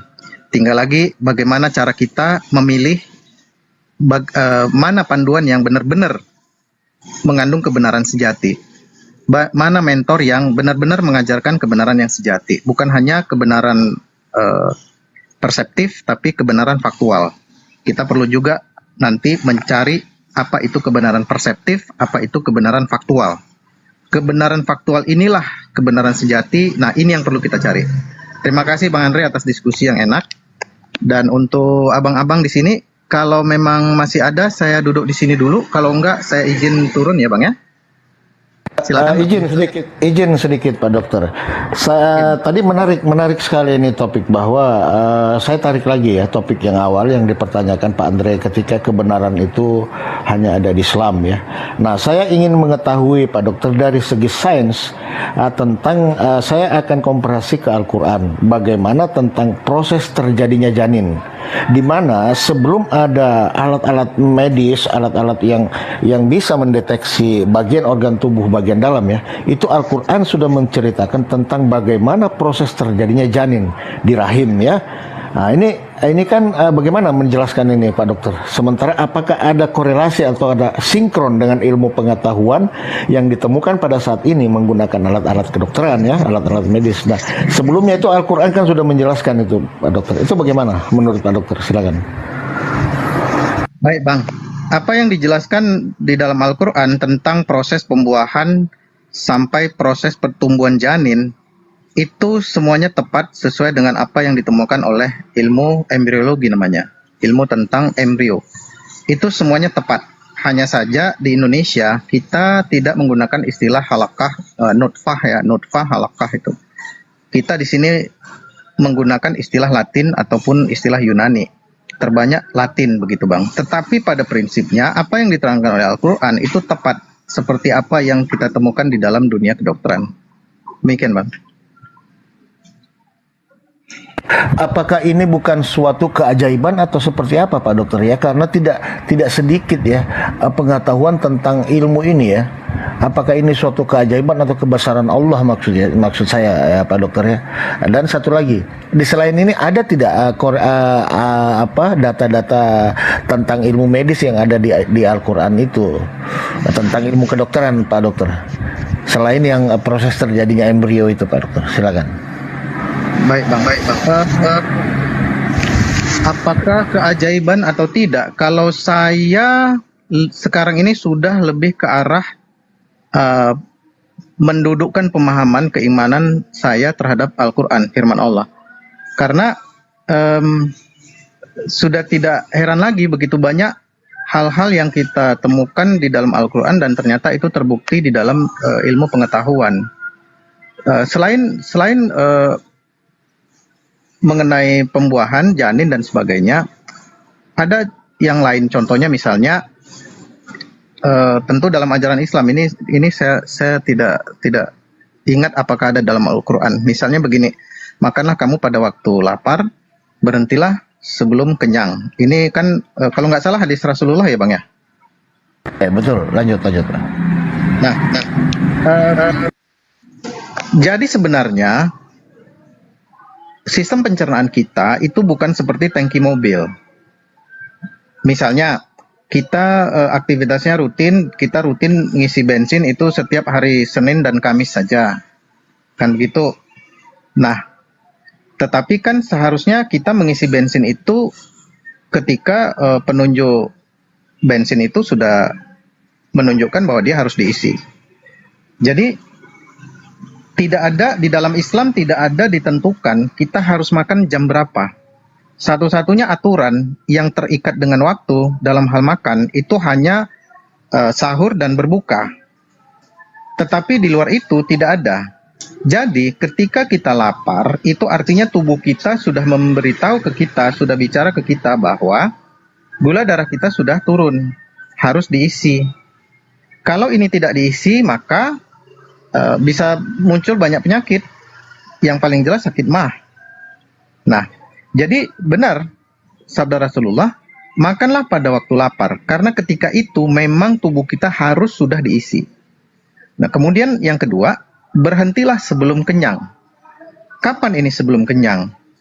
Yaitu ketika laparnya itu sudah hilang. Jadi tidak perlu sampai kenyang, apalagi sampai puas. Makan pelan-pelan sesuai dengan sunnah Nabi. Pelan-pelan dimakan, ini akan memberi waktu kepada otak kita untuk membaca bahwa sudah ada makanan yang masuk, sudah ada peningkatan kadar gula darah. Sehingga dia tidak terlambat respon untuk mengatakan bahwa kita kenyang. Kalau kita makannya sudah kelaparan, lalu kita makannya kayak orang kesurupan Bang, itu biasanya kita overeating, itu kelebihan makan. Masya Allah, luar biasa. Iya. Dan perkara daging-dagingan ini Pak Ustadz ya, dokter ya. Yang pertama yang terkandung ya, tentu sesuai dengan apa yang dilarang, yang diharamkan di dalam Al-Quran. Yang pertama tentu B2 ya. Iya Bang. B2 kira-kira apa itu? Saya tidak mau dulu masuk di ranah Al-Quran. Tentu saya mau masuk ke ranah ini ya, kesehatan. Silakan Pak Dokter. Iya Bang, untuk masalah B2, dalam segi medis saya menemukan data yang masih simpang siur. Ada yang bilang itu karena ada cacing pita, dan semuanya itu bisa dijawab, bisa dibantah.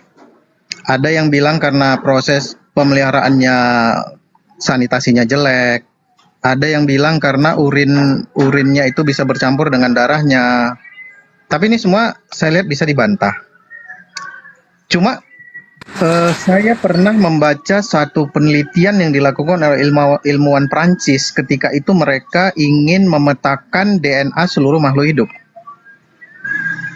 Saya lupa saya baca di mana, tapi nanti saya bisa cari lagi itu. Nah, di sana mereka menemukan bahwa dari seluruh makhluk hidup yang mereka petakan DNA-nya itu, ternyata DNA yang paling mirip dengan DNA manusia itu adalah DNA. Bisa Bang Duga? B2. Ya, tepat. Makanya kornea B2 bisa dicangkok ke manusia. Makanya dulu insulin kita itu berasal dari insulin babi. Karena yang paling sesuai dengan tubuh manusia itu ya tubuh babi. Nah, ini saya nggak ingat, pernah kawan bilang dulu umatnya Musa pernah ada yang dikutuk jadi babi ya Bang ya? Nah itu saya lupa ingat itu. Kalau benar berarti ya mungkin keturunannya itu. Tetapi sesudah saya dengar banyak dari guru-guru di sini, itu sepertinya saya kok kepikiran bahwa B2 ini ketika cerita karamnya zaman Nabi Nuh, itu B2 kan diciptakan atau tercipta untuk membersihkan kapalnya Nabi Nuh ya Bang? Lanjut Pak Dokter. Lanjut. Kalau nggak salah itu dia. Jadi iya, jadi kan sesudah berlayar beberapa lama kapal Nabi Nuhnya itu banyak kotoran hewan, kotoran segala macam. Nah, kemudian terciptalah babi untuk membersihkan kotoran-kotoran itu. Nah, saya anggap ini benar karena saya dengarnya dari sini. Kalau nggak salah siapa yang ngomong ya waktu itu, Bang Zuma ya atau siapa ya? Nah, jadi saya kepikiran berarti memang mereka itu identik dengan yang namanya kotor dan najis. Apa karena itu mereka diharamkan apa atau yang lain saya nggak tahu Bang. Demikian Bang. Pak Dokter, satu lagi nih boleh dong. Ini yang paling mengganjal di pikiran saya nih Pak Dokter. Saya harus nanya sama ahlinya nih. Boleh Pak Dokter ya? Boleh Bang. Masalah daging, tulang, atau apapun yang ada yang nempel kita di manusia ini. Apakah Pak Dokter percaya bahwa susunan daging apa yang membentuk tubuh kita ini, tulang, itu adalah berasal dari zat-zat yang berada di dalam tanah atau dari udara? Maksud saya begini, jika daging kita, tulang kita diuraikan, maka dia akan kembali jadi fosfor, seng, salah satu penyusun tubuh itu. Coba dijelasin Dokter. Benar Bang. Benar, ketika tubuh manusia itu terdekomposisi, maka dia akan terurai menjadi atom-atom dasar. Jadi karbon, nitrogen, hidrogen, oksigen, fosfor, kalium, kalsium, zinc, magnesium, dan sebagainya. Jadi benar bahwa kalau dibilang berasal, tentu kita ini semua dari janin, tapi kalau dari awal-awal, iya, ini semua berasal dari zat-zat yang ada di bumi dan sebagian dari udara, Bang. Oksigen ini dari udara. Demikian, Bang. Mantap, Abang. Terima kasih penjelasannya. Nanti aku kembali ke Abang. Kembali Dokter. Ya. Tentang perihal tadi yang masalah dengan B2 itu, adakah resiko yang terjadi bila mengkonsumsi B2 itu? Kan itu ada persamaan DNA gitu ya. Resikonya ada di penyakit saya namanya lupa Bang, penyakit yang muncul pada suku-suku kanibal. Jadi kalau memang beneran bahwa ada persamaan identik antara DNA manusia dengan babi, maka ketika kita makan babi itu seperti kita makan daging manusia. Dan akan muncul penyakit itu Bang. Ada penyakit itu kalau di googling masih dapat itu. Penyakit yang terdapat pada suku-suku kanibal. Iya Bang. Berarti memang beresiko ya dari secara medis juga ya. Artinya kalau kita memakan sesuatu yang memiliki persamaan DNA dengan manusia, bisa dikunci berarti sama juga kita makan sesama manusia begitu ya risikonya ya. Dan inilah terjadi suatu timbulnya penyakit tersebut begitu. Lebih rentan tertimbulnya penyakit. Ada penyakit tertentu. Baik Pak Dokter. Artinya lebih ke arah psikisnya Pak Dokter ya? Efek ya? Enggak? Ke tubuhnya. Tidak. Ke tubuh ya? Ke tubuh Bang. Ke tubuh itu masuk ke jiwa nggak itu Pak Dokter? Artinya ketika halo cek. Dalam. Yang pasti lupa menyebabkan penyakit dalam tubuh. Oh begitu. Enggak, kalau jiwa kan dia hinggap di tubuh yang bagus, yang utuh, yang sempurna. Kalau tubuh rusak, jiwanya terbang gitu, mati gitu, kira-kira begitu. Sedikit lagi Bang, termasuk ke otak, ke sel otak, dia merusak sel otak. Jadi kalau begitu ya kepikiran, apakah itu ke jiwa atau gimana ya, tapi kepikirannya akan terganggu karena sel otaknya rusak.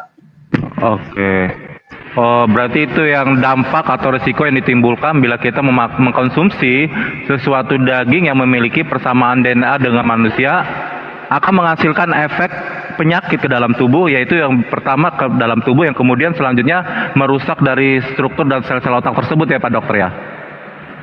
Betul Bang, betul. Seperti itu. Baik. Terima kasih Pak Dokter atas informasinya. Pertanyaan saya kepada Pak Andre, seberapa sering Anda makan babi?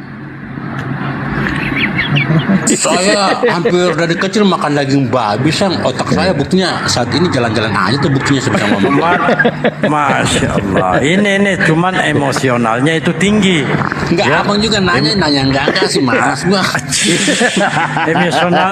Emosionalnya itu tinggi ketika keseringan mengkonsumsinya. Pada faktanya ketika kami diskusi walaupun santai, mereka terkadang terpancing ya, terbawa arus sampai. Enggak, gua kaget aja tiba-tiba gua ditembak. Apa hubungan? Gua lagi anak-anak dengan Dokter Yudi. Kan Dokter Yudi bilang dijelasin kan. Tiba-tiba aku diam-diam anak-anak abang langsung nembak, kan kaget saya bang. Gimana? Gua segitu bang, gua nembak aja. Iya kan. Jadi ditarik dari santai. Iya, jadi Bang Andre, ada pengalaman menarik mengenai masalah gangguan jiwa. Mengenai masalah gangguan jiwa, pada tahap tertentu orang yang mengalami gangguan jiwa kalau dia sudah cukup berat, maka dia tidak tahu bahwa dia mengalami gangguan jiwa. Kita bilang, waktu saya koas dulu saya sering nakal gangguin mereka. Jadi saya bilang, gila, saya bilang. Apa yang mereka jawab? Kau lah yang gila dok, katanya. Jadi mereka nggak ngaku gitu loh. Mereka nggak ngaku bahwa mereka itu ada gangguan jiwa gitu. Jadi ya coba kita telaah lagi lah sesudah ini apakah jiwa kita masih sehat atau enggak. Demikian. Dokter, ini pertanyaan yang perlu dokter jawab hari ini, nggak bisa ditunda-tunda nih. Apakah pengetahuan, kecerdasan, pengalaman manusia melekat pada rohnya atau pada dagingnya? Maksud saya begini. Daging maksudnya di otaknya, di volume otaknya, apa dia menempel pada rohnya, pada jiwanya? Coba tolong dijelasin Pak Dokter. Waduh, abang banyak kali nanya dari tadi, terakhir ini udah yang berapa terakhir ini, Bang Andre? Ya kita nanya sama yang punya ahli sumber ilmunya ini mengerti tentang begitu. Kalau nanya orang awam kan nggak mungkin itu. Nggak mungkin dokter berbohong. Dokter Pak Yudi nggak mungkin berbohong menjawab ini. Ini bagaimana saya menjawabnya ya? Kalau misalnya gini Bang, saya tidak menginterogasi Bang Andres, kita berdiskusi. Kalau saya tanya sama Bang Andre, Bang Andre itu yang mana sih? Abang bisa jawab nggak? Bisa. Yang mana Bang tunjuk? Saya Bang, sekarang lihat di foto saya itu Bang. Nah ini foto Bang Andre. Nah. Ini foto Bang Andre. Artinya apa? Artinya fisik saya kan nggak ada di situ Bang. Pengetahuan, kecerdasan, apa segala macam, hingga foto itu nongol. Iya. Cuma Bang Andre itu yang mana Bang? Iya saya fisiknya ada di saya di rumah saya saat ini. Namun pengetahuan teknologi segala macam kepintaran itu membuktikan saya dengan mudah membilang ke abang, tuh foto saya, itu saya orangnya di foto profil. Iya, abang ada, abang wujud. Cuma kalau abang bilang fisiknya di sana, itu kan fisiknya Bang Andre. Kalau abang bilang suaranya, ini kan suaranya Bang Andre. Bang Andre-nya yang mana ini? Anda kan host merekam ini percakapan kita, ya. Tiba-tiba saya matilah sekarang. Ya. 2 hari kemudian diputar ulang. Oh itu videonya Bang. Gitu. Gimana? Atau enggak nanti saya ketika di dunia roh atau siapapun yang kesurupan bisa meniru suara saya. Ya, gimana menurut dokter? Itu kan rekaman suara Bang Andre. Bang Andre-nya yang mana? Apa memang itu? Rekaman suara saya udah dalam bentuk fisik. Ini masih main fisik. Saya pernah dengar ini Bang, apa namanya, pengalaman, yaitu ketika orang kesurupan, ya, dia menceritakan pengalaman 50 tahun yang lalu. Yang orang kesurupan ini dia belum mengalami itu, tetapi yang berbicara di situ adalah arwah rohnya yang 50 tahun yang lalu gitu Bang. Nah, saya berpikir bahwa pengetahuan, pengalaman kepintaran segala macam, saya berpikirnya adanya di roh gitu bang. Itu namanya past life regression. Kebetulan saya kemarin ada belajar sedikit-sedikit tentang hipnosis. Di dalam hipnoterapi itu ada namanya past life regression. Jadi memori tentang kehidupan yang lalu.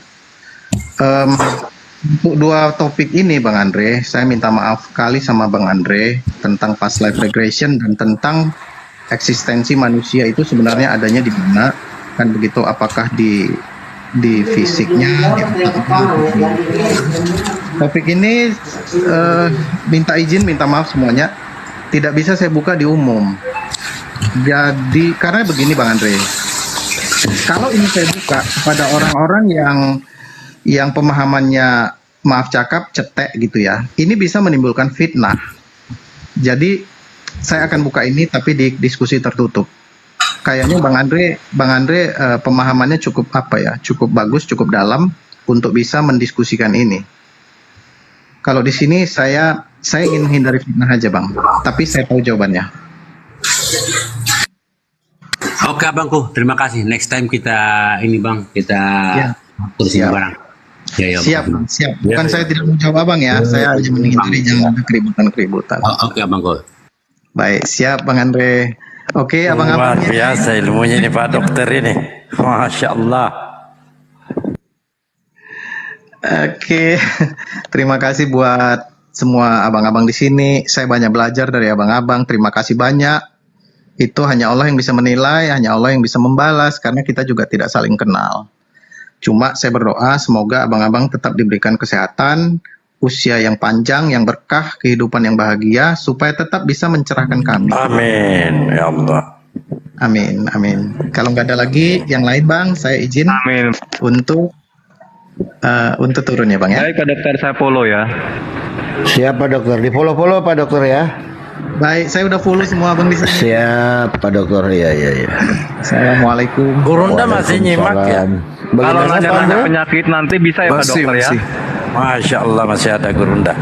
Bagaimana Pak Andre? Udah siap asyhadu? Bisa ke DM aja, nanti saya bagi nomor WhatsApp saya bisa. Oke, terima kasih Bang. Assalamualaikum. Waalaikumsalam. Baik Pak Dokter.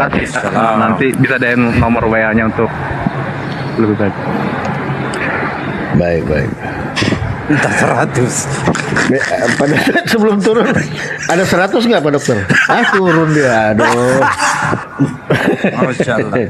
Silakan Bang Andre ini sudah ada Bang Suma. Mau bertanya itu sama dokter, begitu tanyanya, jangan tanya ece-ece. Benar sekali, mantap Bang Andre. Tapi saya tertarik loh Pak Andre, saya belum dapat poinnya tadi yang narasi yang dibawakan Pak Dokter itu sebenarnya masih banyak tentang yang separuh otak ini loh. Ini bagaimana ini? Mungkin Bang Suma bisa melanjutkan ini Bang. Silakan Pak Andre. Jadi menurut Pak Dokter hanya Islam itu yang mempergunakan separuh otaknya gitu loh. Nah di luar itu katanya separuh. Bukan begitu bahasanya. Iya. Silakan Pak Andre. Sepenuh akal. Sepenuh akal. Kalau saja manusia ini menggunakan sepenuh akalnya atau full total, maka dia akan menjadi Islam katanya. Seperti gitu. Jam 5 toh? Itu. Nah. Konsumsi babi banyak-banyak. Dengarnya itu di efek dan resiko dengan mengkonsumsi B2 terlalu banyak. Iya, aku dengarin. Itu kan untuk membentuk tubuh manusia. Saya kan udah bertanya bahwa tubuh manusia jika diuraikan akan kembali ke fosfor, kalium, kalsium, apa segala macam. Nah, daging babi yang masuk ke dalam tubuh manusia akan berubah menjadi bentuk tubuh manusia, dan jika diuraikan itu kebetulan hanya kromosomnya aja yang sama atau DNA-nya hampir mirip dengan manusia. Jadi karena kromosom atau DNA-nya hampir sama dengan manusia, daging babi bisa digunakan untuk obat-obatan kayak pil apa kapsul obat segala macam.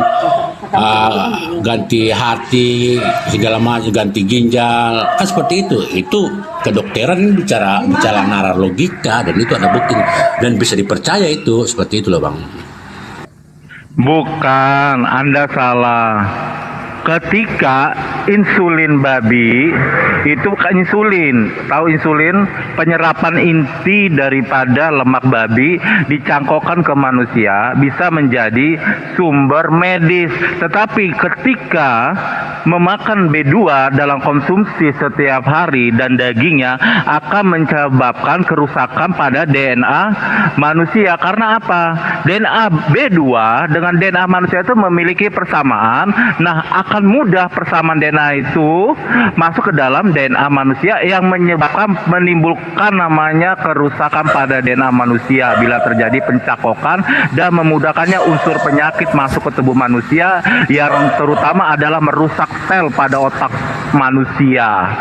Ya, maksud lo bukan abang masalah berantem dagingnya DNA tapi di situ. insulinnya. Enggak Bang, maksud Ya. abang DNA babi sama DNA manusia berantem di situ. Gimana sih? Justru dengan senyawa yang sama, komposisi kimia yang sama, bukannya mereka bersama-sama untuk membentuk suatu apa yang menjadi bisa ditumbuhkan, bukan saling berantem atau merusak di situ.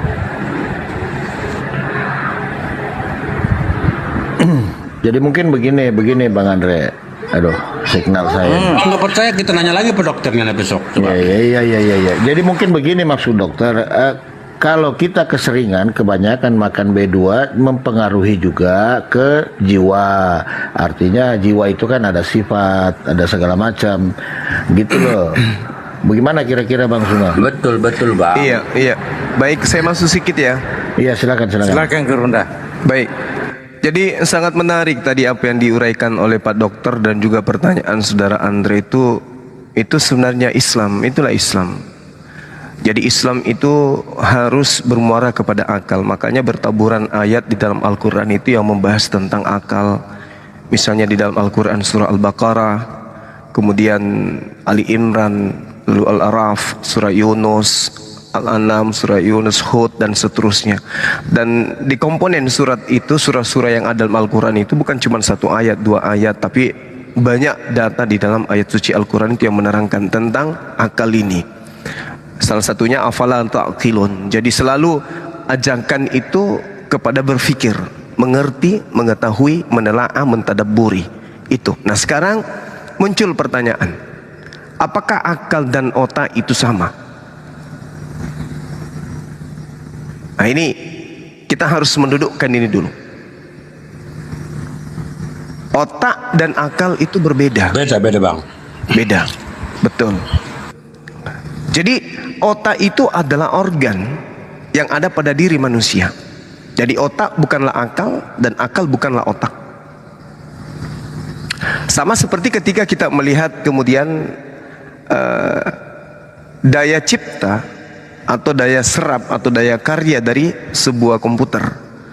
Komputer itu bukanlah kertas yang kemudian bergerak disebabkan karena adanya gerakan yang muncul di printer melahirkan sebuah tulisan di atas kertas. Jadi antara printer dan kertas itu berbeda. Artinya kerjasama antara printer dan kertas inilah yang kemudian disebut akal. Nah, kalau kita melihat di Islam, kaidah ini sangat jelas. Bagaimana kemudian kedudukan daripada akal itu sendiri, nyata bahwa hasil akhir daripada akal ini adalah proses kerjasama antara otak dan kalbu. Sekali lagi saya katakan, proses antara akal dan kalbu. Inilah yang melahirkan akal. Jadi kalau ada orang yang tidak connect antara akalnya dan kalbunya, itu tidak berakal. Sekali lagi saya katakan, kalau ada orang yang tidak connect antara otaknya dan kalbunya, berarti dia tidak berakal. Coba kita uji. Untuk kita tahu kita ini berakal atau tidak. Karena seperti yang diterangkan Pak Dokter, yang sadar dirinya itu, orang gila itu tidak sadar dirinya gila. Makanya kita kembali menelaah diri kita masing-masing. Benarkah saya ini sehat jiwa? Benarkah akal saya ini sehat? Sekali lagi saya katakan, tadi kita sepakat akal dan otak itu berbeda. Otak dan akal itu berbeda. Hasil ending daripada munculnya akal pada diri manusia adalah ketika proses akhir itu ada, dientaskan atau dilahirkan oleh kerja dua unsur. Apa itu? Hati dan otak. Nah, sekarang kita lihat umat Islam ketika ditanya, apakah manusia, ini manusia yang datang kepada Bani Israel itu adalah pencipta langit dan bumi, dia murni 100% manusia, atau dia juga adalah Tuhan itu sendiri? Ketika akal dan juga kalbu yang bekerja, maka hasil akhirnya adalah dia 100% manusia, yaitu sama dengan akal. Berarti orang ini berakal. Orang ini berakal. Tetapi ketika saudara-saudara kita yang ditanya, apakah manusia yang datang kepada Bani Israel itu 100% manusia atau ada unsur lain di dalamnya? Maka mereka akan mengatakan dia adalah 100% manusia, 100% pencipta. Nah, sekarang mari kita tanya, apakah ucapan ini keluar dari hati yang sudah terkoneksi dengan akal secara menyeluruh, kerjasama dan menghasilkan manifestasi intisari dengan pernyataan yang tadi? Kerjasama antara otak dan juga kalbu melahirkan sebuah pernyataan. Manusia yang datang kepada Bani Israel dengan segala macam aspek mujizat itu adalah 100% manusia, 100% Tuhan. Apakah itu berasal dari hati dan pikiran, hati dan otak? Kalau dia berasal dari hati dan otak, berarti itu adalah akal, sesuai dengan akal, masuk akal. Atau sering kita mendengarkan ketuhanan dalam konsep kami itu tidak bisa dicerna oleh akal.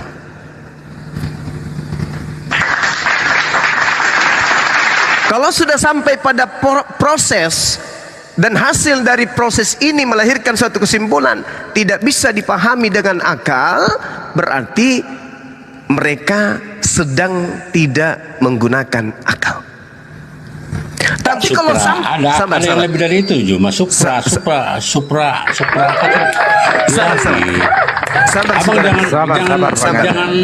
Jangan langsung mutusin. Ini sabar, nanti kita akan bahas. Ini kita berbicara mengenai akal dan otak. Oke? Nah, akan tetapi ketika orang yang berakal kita tanya, apakah yang datang kepada Bani Israel ini manusia 100% atau dia 100% bukan Tuhan? Maka mereka akan mengatakan dia adalah 100% manusia dengan berbagai macam kedikdayaan yang ditorehkan oleh Tuhan kepada dirinya. Maka yang bekerja di situ adalah otak dan kalbu, hati. Maka hasilnya adalah sehebat apapun manusia tersebut, dia tetap saja manusia. Yang bekerja di situ akal. Nah, inilah yang dikatakan manusia itu berakal. Kalau manusia sudah tidak berakal, maka apapun yang diimani yang tidak sesuai dengan entasan daripada akal pasti hasil dari buah pikiran yang hasil endingnya adalah akal-akalan atau asumsi. Nah, coba mari kita buktikan kepada saudara kita Andre, apakah akal Anda dan hati Anda bekerja maksimal ketika kemudian Anda mengatakan Yesus itu manusia 100% dan juga adalah Tuhan 100%. Silakan. Oke, kasih waktu dan kesempatan. Ketika saya menjawab pertanyaan Bang Juma yang ini, terlebih dahulu saya mengetahui siapa diri saya, bahwa saya adalah manusia yang punya pengetahuan, keterbatasan kuasa, ilmu, apa segala macam. Saya harus sadari dulu itu, sehingga sampai pada korelasi yang puncak nanti saya akan kembali kepada saya sebagai manusianya. Contoh konkret yang saya akan tampilkan, Bang Jawa mungkin tahu bahwa Yesus anak tukang kayu. Ketika dia menggunakan akalnya, dia bisa nyerut kayu bikin lemari. Tetapi dengan menggunakan roh ilahinya, dia bisa, kayu jadi lemari, jadi Pak. Bisa, tetapi tidak saatnya seperti itu dia tunjukin. Ini kira-kira diterima nggak Bang Juma? Itu dulu yang kecil itu. Ya, sebagai manusia jelas. Itu betul. Sebagai manusia. Silakan. Jika serut kayu bikin lemari bersama bapaknya, yaitu itu standar rata-rata manusia seperti gitu. Oke. Lalu ketika dia menggunakan akalnya, dia sebenarnya terlalu gampang untuk membuat 1000 lemari dalam satu hari, membantu ayahnya. Bisa. Tetapi bukan itu pekerjaannya dia. Gitu loh. Ya. Air, pesta di kanan, air menjadi anggur. Situasi saat itu, ya, Bang Juma tahu bahwa di budaya Yahudi, anggur adalah melombakan pesta. Kalau nggak ada anggur, itu kayaknya belum pesta. Didesak oleh ibunya. Ibunya tahu bahwa dia ini maha kuasa. Dia lapor, Bunda, ayah anak, ini anggur nggak ada, gimana nih? Tuhan Yesus sekarang belum sampai waktunya.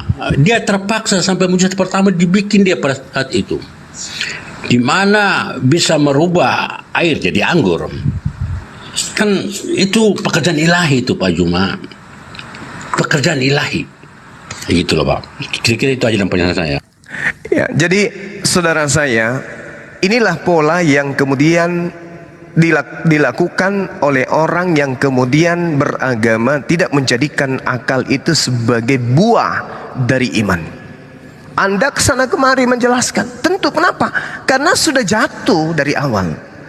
Beriman kepada Yesus adalah Tuhan itu sudah pasti tidak sampai pada level akal. Membelot dia, membelot. Ini yang kita bahas sekarang. Saya senang ketika saudara saya mengatakan akal dan otak itu berbeda. Kenapa saya katakan demikian? Karena kita harus tahu, pada diri manusia ada yang disebut batang otak, brainstem. Batang otak ini bukan cuma kita yang punya, hewan pun punya. Lalu kemudian ada dikatakan limbic system. Pada batang otak itu, di tengah-tengahnya itu ada sistem limbik, yang mana sistem kerja ini sama persis komposisinya dengan makhluk manusia, hewan. Sama persis. Nah, yang membedakan kemudian inilah akal, kolbu. Kolbu, hati, dan juga otak, ketika mereka menyatu padu mengambil satu kesimpulan, tanpa ke kiri, tanpa ke kanan, ke atas, ke bawah, di tengah, mundur, belakang, tapi dia berada di tengah, maka itulah yang disebut akal. Makanya kami umat Islam itu selalu diajarkan oleh Allah, ya, bagaimana kemudian Allah itu memberi Tuhan itu senantiasa memberikan tuntunan kepada umat Islam untuk menjadikan akal itu sebagai koridor liqaumi yuqinun, untuk sampai kepada kedudukan orang yang yakin terhadap hasil antara hati, otak yang disebut akal. Makanya pola sederhana yang saya sampaikan tadi adalah manusia yang datang kepada Bani Israel, bermujizat, membangkitkan orang mati, orang lumpuh berjalan, orang buta melihat. Apakah ketika yang digunakan adalah hati dan akal, dalam hal ini otak, untuk mengkonsumsi oknum ini akan melahirkan pada kesimpulan dia adalah Tuhan? Tentu tidak. Tapi kalau yang dipakai adalah hati tetapi tidak connect dengan otak, maka hasil manifestasinya orang tersebut akan mengkonsumsi manusia yang tadi ini adalah Tuhan, atau separuh dewa, separuh manusia. Makanya muncul instrumen 100% manusia, 100% Tuhan. Apa sebabnya? Karena antara hati yang terlanjur cinta kepada konsep ini tidak berkesesuaian dengan otak yang ada di kepala, sehingga bukan dihasilkan oleh akal, melainkan akal-akalan. Itu jelas itu Bang. Itu jelas. Bagaimana Anda mengakali ketika saya bertanya tentang itu, Anda lari ke tukang kayu. Bapaknya tukang kayu, bisa menciptakan 1000 lemari dan seterusnya. Mau dia menciptakan bapaknya menjadi lemari sekalipun, itu hanya sebatas mukjizat yang diberikan oleh Tuhan. Lagi-lagi akal dia mengatakan itu. Apa sub-sub akal? Kitab suci, tulisan-tulisan orang terdahulu, informasi-informasi, gelombang irama yang masuk di dalam telinga, yang dipandang oleh mata dan disentuh oleh kulit. Itulah buah daripada akal. Itulah buah daripada hati dan otak yang disebut akal.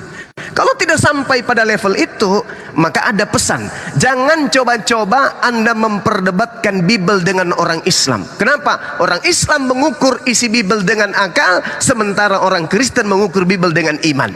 Itu bedanya.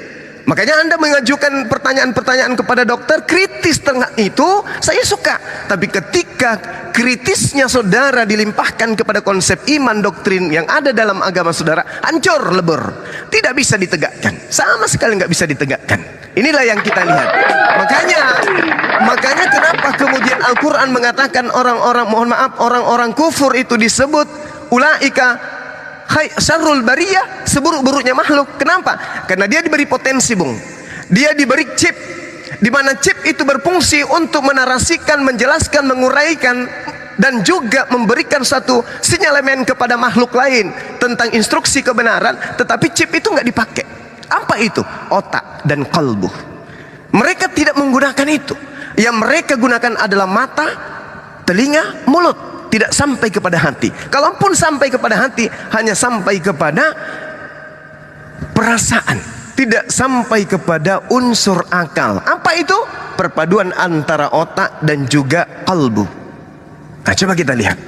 Makanya saudaraku, kalau kita mendudukkan perkara konsep ketuhanan, mau sehebat apapun saudara kita Kristen, dia tidak akan menjadikan akal itu sebagai unsur penjelas, tapi dijadikan akal itu sebagai hal yang tertidur, dan yang dijagokan kemudian itu adalah dogma, doktrin dibantu oleh mulut. Tengok aja, kita buktikan. Silakan. Oke Bang. Assalamualaikum. Waalaikumsalam. Bagaimana host? Mau lanjutin apa gimana nih host? Lanjut ya. Silakan lanjut sama Bang Suma. Mungkin Pak Yudi masih dengar ini, ya. Di dalam ilmu medis, ketika kita menggunakan akal, otak, pengetahuan, pengalaman di dalam menyembuhkan orang sakit, itu sangat mungkin orang sakit tersebut akan sembuh.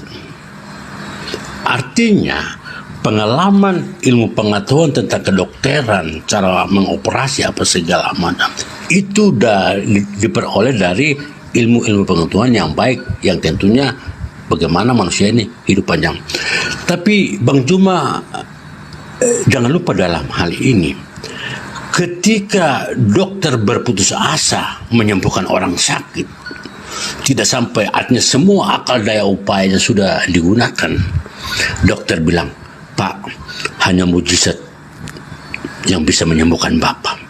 Artinya ada kekuatan, ada kepintaran, ada kelebihan yang dimiliki oleh Allah, dan itu Allah yang memiliki itu, yang bisa menyembuhkan orang sakit ini. Bahwa keajaiban, mujizat, ya, itu adalah kalkulasi rangkuman dari semua akal-akal dokter yang bisa menyembuhkan orang sakit, tidak bisa menyembuhkan. Seperti itu. Andai kan begini, saya akan menggas habis ini jika saja tadi Pak Dokter menjawab pertanyaan saya, apakah pikiran, pengetahuan atau akal manusia itu rumahnya, timbulnya di kepala atau di dalam roh ini yang ada di dalam tubuh manusia, seperti gitu. Itu kalau Pak Dokter bisa jawab tadi itu, ini akan seru. Cuma itu aja dari saya. Iya, baik. Jadi gini, saudara saya, ujung-ujungnya lari ke mujizat, bukan? Ujung-ujungnya lari ke mujizat. Mujizat adalah apa? Ketidakmampuan manusia. Nah, itu dia. Ada orang itu yang bisa bikin mujizat. Oke. Itu karena akalnya melebihi semua manusia. Oke. Baik. Kan begitu. Baik. Nah, padahal saudara, yang kita bahas ini adalah tentang manusia yang datang kepada Bani Israel. Kalau terkait dengan mujizat, Al-Quran itu sudah menjabarkan 1400 tahun silam. Apa kata Al-Quran? Wa mal hayatud dunya illa li'ibun walah walad darul akhirah khairul lil ladina yattaqun afala ta'qilun. Ini Al-Quran. Narasi yang dibangun Al-Quran itu jelas. Kehidupan dunia ini hanyalah permainan dan senda gurau. Siapa yang menjabarkan itu? Penciptanya. Sedangkan negeri akhirat itu sungguh lebih baik bagi orang-orang yang bertakwa. Afala ta'qilun? Apakah engkau tidak mengerti? Jadi kalau ada buah permainan, orang yang tadinya sudah nggak bisa sembuh kok tiba-tiba sembuh, orang yang tadinya lumpuh kok tiba-tiba berjalan, orang yang tadinya buta kok tiba-tiba melihat, bahkan Bang Suma yang sudah divonis meninggal dunia pada saat itu kok tiba-tiba nenen. Kain kafan sudah disediakan, bahkan makamnya sudah digali, tapi kemudian setelah mau dimandikan mayatnya, pamannya Bang Suma mengatakan, "Dek, coba kamu nenenin anakmu." "Oh, kok bisa?" Akhirnya saya dinenen, dan apa yang terjadi? Saya mimi hidup Bang Suma. Jadi Al-Quran menarasikan itu, "Wa mal hayatud dunya illa la'ibu walah." Itu hanya permainan. Permainan siapa? Permainan Allah, bukan tataran kita sebagai manusia. Jadi kalau misalnya Anda mengatakan ada yang disebut mujizat, betul. Tetapi mujizat itu adalah sesuatu di luar akal. Yang kita bahas sekarang ini adalah akal, Bung. Bagaimana kau bilang di luar akal? Yang mengeluarkan mujizat adalah Sang Ilahi. Betul. Itu sumber akalnya manusia dari sana. Bagaimana kau bisa taruh di ruang yang berbeda, Juma? Saudaraku, sesuatu yang dihasilkan dari pabrik hati dan juga konklusi yang dihasilkan oleh otak, entasan dari keduanya adalah akal. Oke? Ketika akal sudah maksimal, lalu kemudian ada yang sudah tidak bisa kemudian dientaskan oleh akal ini sendiri, terjadi di depan mata, itulah yang disebut mukjizat. Mukjizat itu adalah keadaan yang luar biasa yang datang dari Tuhan, yang mengalahkan semua keadaan yang bisa dilogikakan. Sedangkan yang terjadi pada konsep doktrin dan dogma Kristen bahwa anaknya Maria itu adalah 100% Tuhan, itu bukan mukjizat, itu akal-akalan. Berbeda. Bedakan antara mukjizat dengan akal-akalan. Udah ngawur. Bedakan antara mukjizat dengan kita bicara akal-akalan. Allah, ya, kalau kita bicara Kamu dengarkan dulu sayang. ya, itu sumber pengharapan, pertolongan kita Juma sebagai manusia. Karena kita menyadari bahwa manusia adalah lemah. Gitu. Enggak sih Juma, framing. Inilah bahayanya B2. Aku nggak suka. Si Juma, Oke, mari kita buktikan, kau saudaraku. bikin pencerdasan Juma. Mari kita buktikan, Kalau kau saudaraku. bilang bulan terbelah adalah Mari kita buktikan, saudaraku. Kebetulan saya ini adalah pecinta ilmu mantik. Oke? Sabar. Ketika kita ada pada posisi menatap Yesus, Yesus kita tantap, mampu membangkitkan orang mati, lalu kemudian dia membuat orang lumpuh berjalan. Kalau kita telah dengan akal, maka kita akan sampai pada poin kisi-kisi pesan-pesan yang ada di dalam buku yang kita anggap kitab suci. Al-Quran mengatakan dia dibarengi dengan mujizat. Bible mengatakan dia dibarengi dengan mujizat. Bahkan di dalam kitab saudara mengatakan, Yesus sendiri bersaksi bahwa apa yang dilakukan itu adalah semua pekerjaan yang diperintahkan oleh Tuhan untuk dia lakukan. Kesaksiannya, pekerjaannya membuktikan dia hanya utusan. Jadi kalau akal yang kita jadikan sebagai penilai, maka Yesus itu hanya duduk sampai pada level tertinggi, yaitu nabi, bukan yang lain. Level yang paling ending adalah rasul yang diberi mukjizat, bukan yang lain. Tapi kalau kita menatapnya dengan menganggapnya bahwa apa yang dilakukan itu adalah sesuatu yang sangat luar biasa yang hanya bisa dilakukan oleh Tuhan, maka yang keluar kemudian dari sana hanyalah doktrin dan dogma. Percaya sama saya. Juma, ya, kita lihat outputnya. Sedikit lagi kita akan buktikan. Silakan. Ketika kau mengatakan bahwa bulan terbelah, oke, di level akal manusia yang rendah ini aja sudah bisa menjawab itu, bahwa tidak akan terjadi hal itu. Jika terbelah pasti kepingannya jatuh ke bumi, toh tidak pernah ada. Lalu kau bilang bulan adalah mujizat, pekerjaan Allah, gitu. Terus apa yang Anda bisa pikirkan ketika kemudian umat Islam sabar. Ketika artinya logika liarmu yang mengatakan Allah bermain-main dengan kehidupan ini, taruhlah kau anggap itu bulan terbelah sebagai mujizat. Lalu Itu adalah pekerjaan Allah. Allah hanya bermain-main dengan kehidupan. Apa kau berpikir bahwa ketika nanti pecahan bulan jatuh ke bumi, air laut nggak naik segala macam bisa mematikan manusia? Kau nggak berpikir sampai sana? Saudaraku, itu masalahnya cuma. Saudaraku, saya katakan Al-Quran itu tidak akan pernah bisa digoyang oleh logika akal-akalan teman-teman Kristen. Mari saya tunjukkan suatu bukti bahwa apa yang dinarasikan Al-Quran itu adalah benar. Yosua 10 nomor 12 nomor 13. Kemudian Yosua berbicara kepada Tuhan, apa yang terjadi? Matahari berhenti. Oke. Kalau bulan, dengarkan saya, kalau bulan terbelah itu dikarenakan karena aspek sains memang menjelaskan hancurnya bumi ini. Itu tanda-tandanya ketika bulan itu sudah mulai terbelah. Semakin dekat kiamat, maka bulan itu akan semakin lebar perpecahannya nantinya. Itu yang Anda harus tahu. Apakah ini masuk logika? Sains telah membuktikan itu. Tetapi kalau matahari yang berhenti di dalam kitab Yosua 10 nomor 12, ini apa namanya nih? Apa mungkin kehidupan di atas muka bumi ini bisa berjalan ketika matahari itu berhenti? Ini pahami. Ini pahami. Lalu apa ini kalau bukan senda gurau? Kalau ini bukan permainan Tuhan? Enggak, Anda semangat bahas alegoris di situ, Guma. Nah, larinya ke alegoris. Enggak, kalau kau bilang bulan terbelah, bahasa alegoris, ya perumpamaan, masuk di akal saya. Tetapi kalau kau bilang bulan terbelah adalah benar-benar bulan terbelah, dengan cara bagaimana alam-alamnya? Oh, mujizat. Tidak bisa. Jadi kalau kau bilang bulan terbelah adalah alegoris, Andre, sama sih masuk di akal. Oke, baik. Lagi-lagi ketika bulan terbelah, Anda jadikan akal sebagai sandaran untuk menilai. Inilah hebatnya orang Kristen. Ketika Tuhan kemudian dibunuh oleh manusia, apa yang Anda pakai nilai? Jawab saya. Enggak, ketika kau tidak bisa menjawab bahwa saya sudah mengakui. Begini. Saya sudah akui itu. Ketika kau percaya bahwa bumi terbelah, artinya kau kurang akal. Enggak bisa kau ukur akalmu. Bisa kau gojap. Enggak punya akal makan bala. Oke. Dengarkan baik-baik kalimat-kalimat saya ini. Ketika matahari, ketika bulan kemudian terbelah, yang Anda pakai untuk mengukurnya adalah akal. Ketika kemudian Tuhan membelah perawan untuk dia lahir di atas muka bumi, apa yang Anda pakai untuk menilai itu? Jawab saya, Pak. Membelah perawan bagaimana? Loh, dia butuh memecahkan selaput darah Maria untuk keluar ke bumi.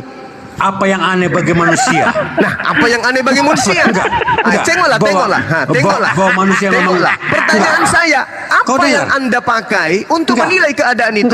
Begini cuma, kau pakai akalmu bahwa memang manusia harus keluar dari rahim ibunya. Yang keluar ini manusia atau Tuhan? Yang keluar ini manusia atau Tuhan? Nah, kalau gue bilang alam menjadi manusia, nah itu dia. Jongkok. Jadinya kemaki-makian. Kenapa demikian? Karena Kristen itu adalah agama yang tidak menggunakan akal sebagai senjata melahirkan sebuah konsep agama. Itu justru Kristen menggunakan akal. Nggak bisa, Pak. Melampaui akal-akal melampaui akal. Sehingga kau mengejarnya juga agak susah. Melampaui akal. Artinya segala sesuatu yang melampaui akal itu adalah akal-akalan. Supaya balancing abangku, kau harus dikarunia Roh Kudus. Nah, ini dia supaya otakmu sama otakku, otak orang Kristen sama. Sehingga nanti standar pengetahuan kita tentang ilahi sama. Ujung-ujungnya kita connect nyambung. Ujung-ujungnya ke sana. Kenapa tadi Pak Dokter mengatakan ini rahasia, tidak bisa dibahas di tempat umum? Karena Pak Dokternya ingin mengatakan Kristen itu nggak ada yang berakal. Itu yang Pak Dokter ingin sampaikan kepada saudara. Makanya dia tidak mau membahas di sini. Karena itu terjadi pepercayaan. Tapi saya sebagai apologet, saya pertanggungjawabkan orang Kristen dalam hal bertuhan beragama memang tidak pernah menggunakan akal. Itu yang perlu saudara pahami. Kalau orang Kristen menggunakan akal, tidak mungkin pencipta langit dan bumi berubah menjadi manusia unyu-unyu. Gak mungkin. Oke, ini aku koma dulu. Aku mau kasih kesempatan teman-teman Kristen yang lain naik. Oke, silakan. Saya mendengarkan dari bawah. Ya. Oke, silakan Pak Andrea. Kalau Anda masih bisa diselamatkan, tolong satukan antara hati dan otak Anda supaya menghasilkan sebuah akal. Bukan saya kalah debat sama kau. Aku susah rohku lebih susah pendapatmu. Makanya aku susah.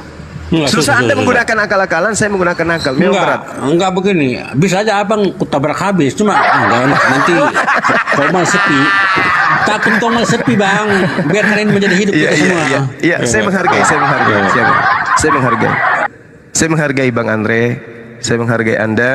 Tapi saya tertarik karena Anda memiliki kepiawaian kemudian untuk memutar logika Anda untuk berdiskusi dengan saya. Tapi ingat, saya belum pernah bertemu dengan orang Kristen yang bisa berdiskusi membawa dalil, membawa kitabnya, membawa Tuhannya, membawa agamanya dengan konsepsi duduk sejajar, berdiri sama tinggi dengan akalnya. Pasti akal-akalan. Dan ini Anda sedang praktekkan sekarang. Oke ya, Bang Andrea. Jadi kembali kepada Al-Quranul Karim. Ketika kemudian Al-Quran mengatakan wa ya'buduna min dunillah ma la yanfa'uhum wa la yadurruhum wa kana al-kafiru 'ala rabbih zahira, itu tidak mengada-ngada Al-Quran ini. Al-Quran tidak mengada-ngada ketika menceritakan hal ini. Sama ketika Al-Quran kemudian menarasikan di dalam surah Al-Baqarah ya, Al-Baqarah ayat 117. Coba kita lihat di sana bagaimana kemudian Allah Subhanahu wa taala menjelaskan bagaimana kemudian manusia ini ketika Allah memberi contoh menciptakan langit dan bumi, dan apabila dia hendak menetapkan sesuatu dia hanya berkata jadi. Ini yang terjadi kepada keadaan manusia, sehingga ketika ada sesuatu yang luar biasa yang disebut mujizat, itu karena Allah yang menghendaki. Nah, sehingga aku kata terakhir nih bang, abang panjang ngomongnya, aku hargai nanti abang bicara lagi. Saya mau ingatin buat rekan-rekan aku maupun muslim, saya fokuskan yang muslim, rajin-rajin bertanya sama Bang Juma begini, karena Bang Juma ini, saya bukan memuji Juma, faktanya begitu, dia cerdas. Artinya untuk saudara muslim, karena saudara muslim lain ini potensi pintarnya ada, cuma nggak dipakai, ditakut, oh si Juma lebih pintar nih, nggak mau tanya. Coba bikin pertanyaan yang bikin Juma itu keblinger. Ambil aja dari Al-Quran ya, dibikin supaya dia pusing, jangan takut dia pintar ya, nanti kalian kayak burung beo jadinya. Bang Suma itu gitu. Guru bagi orang-orang Kristen, guru bagi orang-orang Kristen yang mau belajar. Aku nggak pernah lihat debater muslim akalnya. Nggak begini abangku. Makanya jangan aku nggak pernah lihat debater muslim yang pintar kayak Bang Juma. Untuk meluruskan akal-akal Kristen debater gitu loh. muslim punya pengetahuan kayak Bang Juma. Cara mengetes, mencobanya, sering berdebat sama Bang Juma, bikin pertanyaan-pertanyaan galau yang bikin Bang Juma marah, kesal. Kemudian kalian serap ilmunya itu. Kalau udah pintar nanti baru masuk di komunitas Kristen. Udah pintar masuk di komunitas Kristen. Makanya tadi Bang dilarang, jangan terlalu keseringan mengkonsumsi B2. Ini yang terjadi. Jangan merasa diri pintar ketika si Juma ngomong, kalian emosinya diam-diam cepat aja. naik, darah tinggi nanti Bang. Harusnya abang lah yang menjadi itu. Enggak, Juma maksud gue begini, teman-teman gue juga nanya biar lu marah, emosi, biar ilmu lu keluar. Kalau enggak gitu kan enggak keluar. Dan mereka sebenarnya pintar, cuma nggak pernah dipraktekin. Takut berdosa. Juma udah ustadz hebat, takut gua kalah. Nggak bisa begitu, dinantang, dilawan. Persoalan kalah benar itu belakangan, yang penting pintar dulu. Nanti kalau Juma udah pikun, baru kalian yang sudah belajar baru bergaya di atas komal ini. Jadi kalau debat sama orang Kristen cerdas jadinya, gitu loh. Jadi gini Pak, terakhir dari saya, karena saya ada kegiatan, saya hanya ingin membacakan sebuah ayat dalam Al-Quranul Karim. Bismillahirrahmanirrahim. Oke, monggo Bang. Wa mathalul ladzina kafaru kamathalil ladzi yanqu bima la yasma'u illa du'a wa nida summum bukmun umyun fahum la ya'qilun. Di sini Allah mengatakan mereka tidak mengerti, mereka tidak paham, mereka tidak mengetahui, mereka tidak mentadabburi, tidak ada keinginan untuk tahu, tidak ada keinginan untuk mengerti dan seterusnya. Kenapa demikian?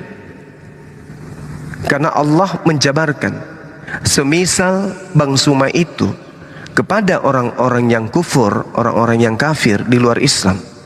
Bang Suma itu seperti gembala yang meneriaki hewan yang tidak lain hanya mendengar selain panggilan dan teriakan. Sekali lagi saya katakan, Al-Quran mengatakan semisal penyeru orang Islam itu kepada teman-teman non-Islam itu ibaratkan seorang gembala yang meneriaki hewan peliharaan. Hewannya hanya mendengarkan suara, hewannya hanya mendengarkan gelombang irama, hewannya hanya mendengarkan kemudian bunyi-bunyian, tapi hewan tersebut tidak mengerti apa yang terkandung di suara atau teriakan atau bunyi-bunyian tersebut. Coba kita panggil seekor kera, atau kita panggil seekor sapi, atau kita teriaki seekor ayam. Mereka mendengar. Mereka mendengar. Monyetnya balik. Kita tanya, kamu sudah makan? Dia tidak akan merespon. Kambingnya balik. Kamu sudah mandi? Mbek. Dia tidak merespon. Dia mendengar suara, tapi mereka tidak mengerti. Sama, Bang Suma siang hari menjelaskan tentang konsep ketuhanan yang diajarkan para nabi, baik itu melalui Al-Quran, melalui Torah, melalui Mazmur, melalui Bible, Perjanjian Baru, surah Paulus dan seterusnya, tapi tidak akan mengerti. Kenapa? Karena Allah mengatakan summum bukmun umyum fahum la ya'qilun. Mereka itu sebenarnya tuli, mereka itu sebenarnya bisu, mereka sebenarnya itu buta, mereka tidak mengerti. Ini Al-Quran, Bang. Nah, mari kita lihat bukti. Saudara saya Andre, betapa masuk serangan-serangan untuk menyentuh akal Anda ditolak terus. Kenapa? Karena ya itu tadi Al-Quran mengatakan summum bukmun umyum fahum la yarjun. Punya telinga tapi tidak mendengar, punya mulut tapi tidak bisa mengatakan kebenaran, punya mata tapi tidak bisa melihat dan membedakan antara hak dan yang batil.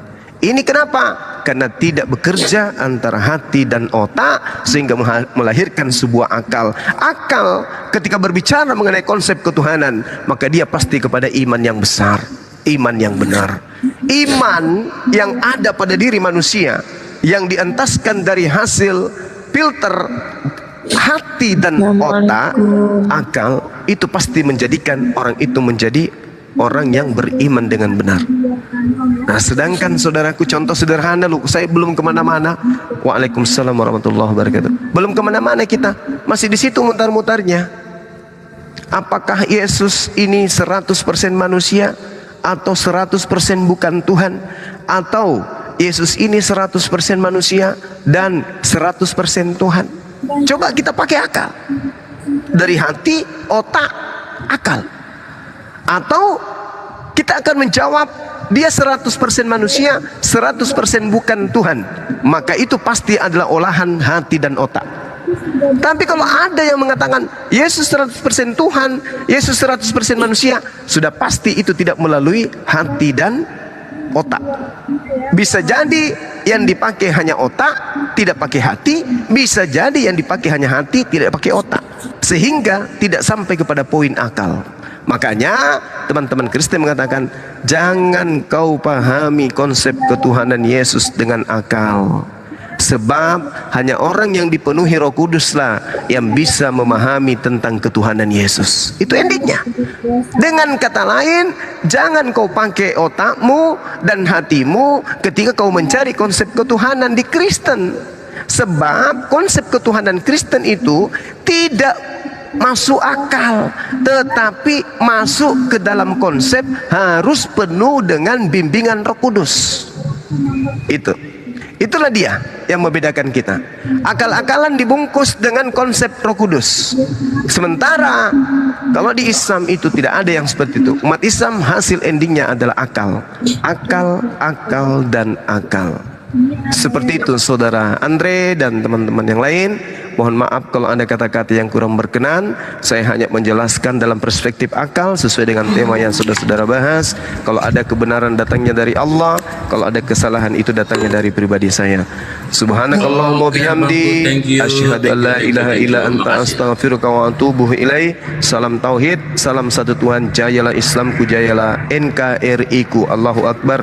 Assalamualaikum warahmatullahi wabarakatuh. Allahu Akbar. Waalaikumsalam. Masya Allah. Allahu Akbar. Rumah ya. Terima kasih Gurunda. Terima kasih Bang Zuma atas ilmunya.